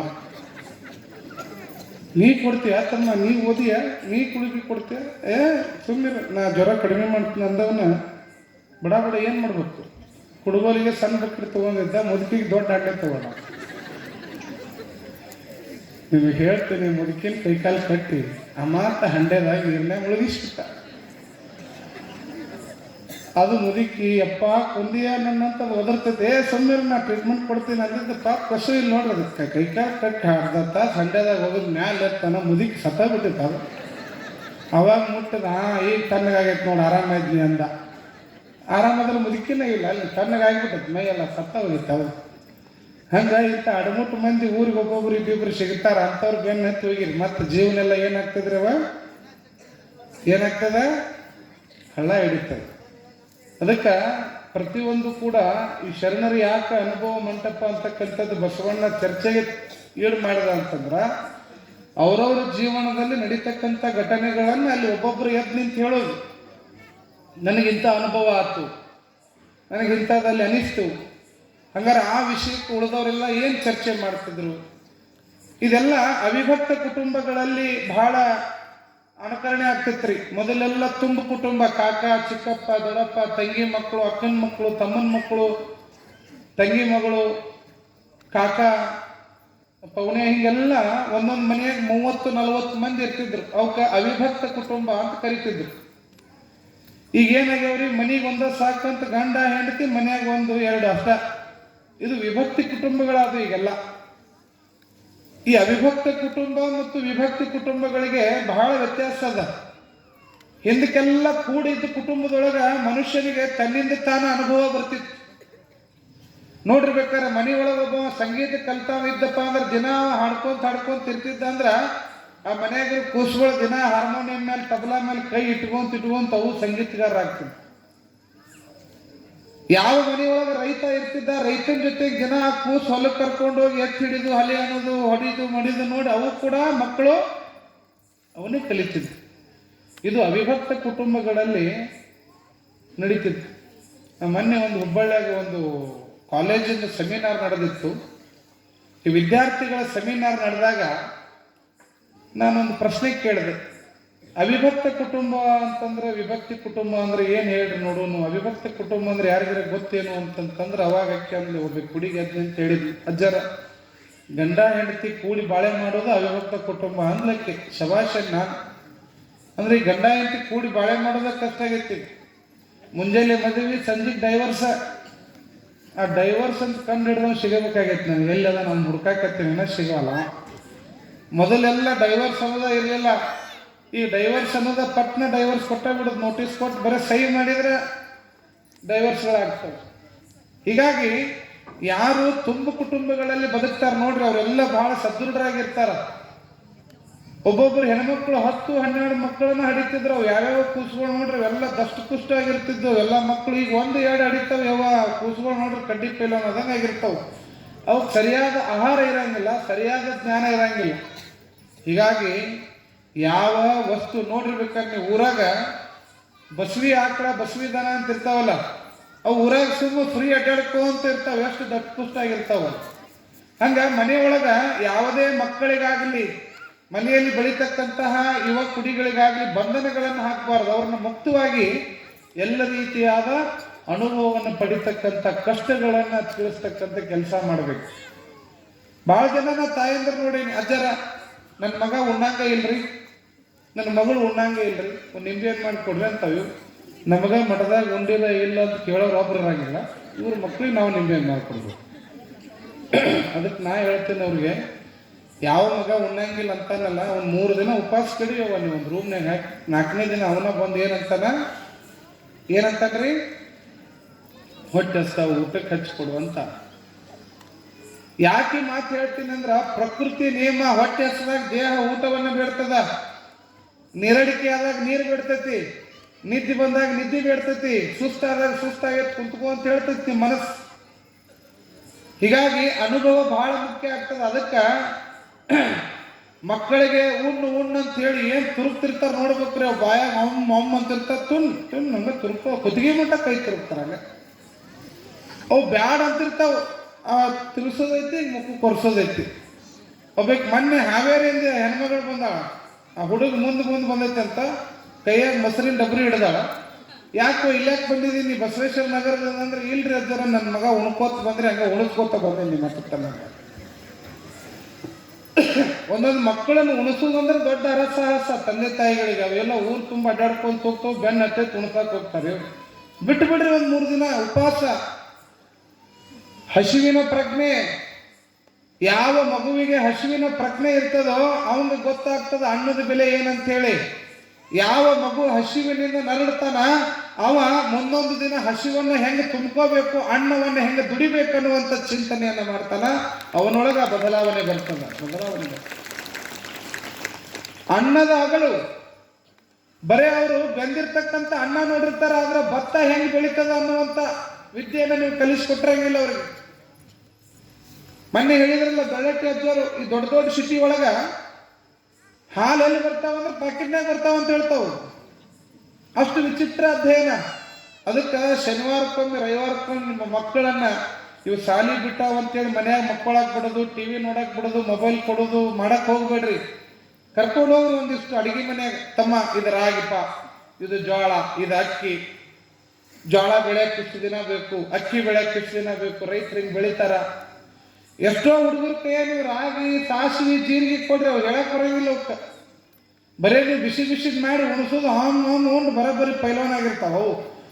ಆದ್ರೆ ಆ ವಸ್ತು ಹೆಂಗೆ ತಯಾರಾಗ್ತೈತಿ ಅನ್ನುವಂಥ ಅಧ್ಯಯನವನ್ನು ನಾವು ಮಾಡಿಕೊಟ್ಟಿರಂಗಿಲ್ಲ ಮಕ್ಕಳಿಗೆ. ಅದಕ್ಕೆ ಅಬ್ದುಲ್ ಕಲಾಂ ಹೇಳ್ತಾರೆ, ಮಕ್ಕಳಿಗೆ ಮೀನು ಹಿಡಿದು ತಿನ್ನಿಸೋದು ಮಾಡಬಾರ್ದಂತ, ಮೀನು ಹಿಡಿದು ಕಲಿಸ್ಬೇಕಂತ. ನೀವು ಇಲ್ಲಾರ್ದಾಗೂ ಆ ವಿದ್ಯೆಯಿಂದ ಮಕ್ಕಳು ಬದುಕ್ತಾವ.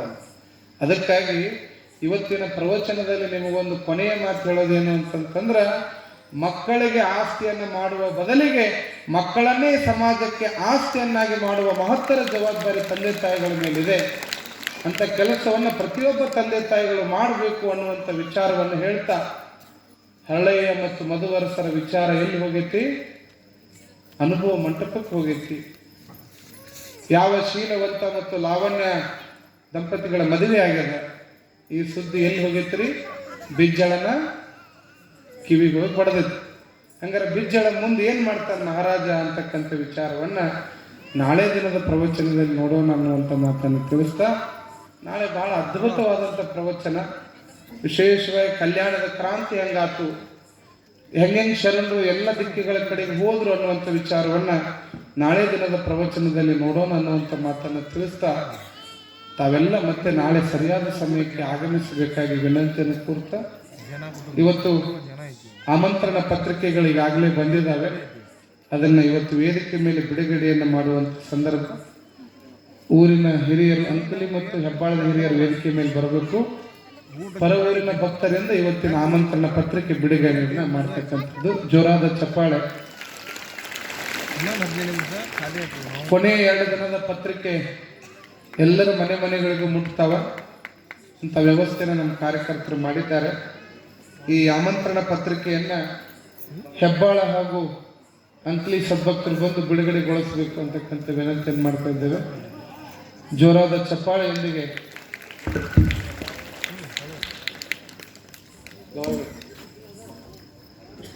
ಬಸವಲಿಂಗಾಯ ನಮಃ. ಶ್ರೀ ಗುರು ಬಸವಲಿಂಗಾಯ ನಮಃ. ಶ್ರೀ ಗುರು ಬಸವಲಿಂಗ. ಒಂದು 4 ಮಕ್ಕಳು ಮುಂದೆ ಬರ್ರಿ, ನೀವು ಇಟ್ಕೊಬರ್ರಿ, ಕೈಯಾಗ ಎದ್ದಿದ್ರಿ. ಆ ಬಿಡುಗಡೆಗೆ ನಾವೆಲ್ಲ ಸಾಕ್ಷಿ ಆಗೋಣ.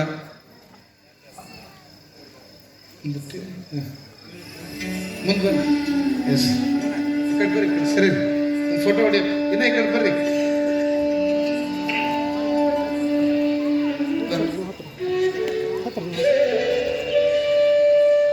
ನೋಡ್ರಿ, ಸ್ಟೇಜ್ ಮೇಲೆ ಕಂಬಳಿ ಬಂತು. ನಮ್ಮ ಹಾಲು ಮತದವ್ರು ಬಂದು ಅವ್ರ ಕೈ ಬಂದು ಕೊಡ್ರಿ. ಜೋರಾದ ಚಪ್ಪಾಳೆ. ಕಂಬಳಿ ಬಂದೈತಂದ್ರೆ ನಮ್ದೆಲ್ಲ ಹೊಂಬಳಿ ಆಗ್ತದೆ ಅಂತಕ್ಕಂಥದ್ದು. ಆ ಸದ್ಭಕ್ತರು ಇವತ್ತು ಪತ್ರಿಕೆಯನ್ನು ಬಿಡುಗಡೆಗೊಳಿಸ್ತಾ ಇದ್ದಾರೆ. ಜೋರಾದ ಚಪ್ಪಾಳೆಯೊಂದಿಗೆ ಆಮಂತ್ರಣ ಪತ್ರಿಕೆ ಇವತ್ತು ಬಿಡುಗಡೆ ಆಗಿದ್ದಾವೆ. 11 ಮತ್ತು 12ನೇ ತಾರೀಕು ನಡೀತಕ್ಕಂತಹ ಕಾರ್ಯಕ್ರಮದ ಸಂಪೂರ್ಣ ವಿವರ ಈ ಆಮಂತ್ರಣ ಪತ್ರಿಕೆಯಲ್ಲಿದೆ. ವಿಶೇಷವಾಗಿ ಬಹಳ ಚೆನ್ನಾಗಿ ನಮ್ಮ ಕಮಿಟಿಯವರು ಆಮಂತ್ರಣ ಪತ್ರಿಕೆಯನ್ನು ಮಾಡಿಸಿ ಅವರಿಗೆ ಜೋರಾದ ಚಪ್ಪಾಳೆ ಅಭಿನಂದನೆಯನ್ನು ಸಲ್ಲಿಸೋಣ. ಎಲ್ಲರಿಗೂ ಒಂದೊಂದು ಪತ್ರಿಕೆಗಳು ಮುಡ್ತವೆ. ವಿಶೇಷವಾಗಿ ನೇರಲಿಗೆ ಉತ್ಸವ ಯಶಸ್ವಿಯಾಗಲಿ ಅಂತಕ್ಕಂಥ ಹಾರೈಕೆಯನ್ನು ನಾವೆಲ್ಲ ಮಾಡೋಣ.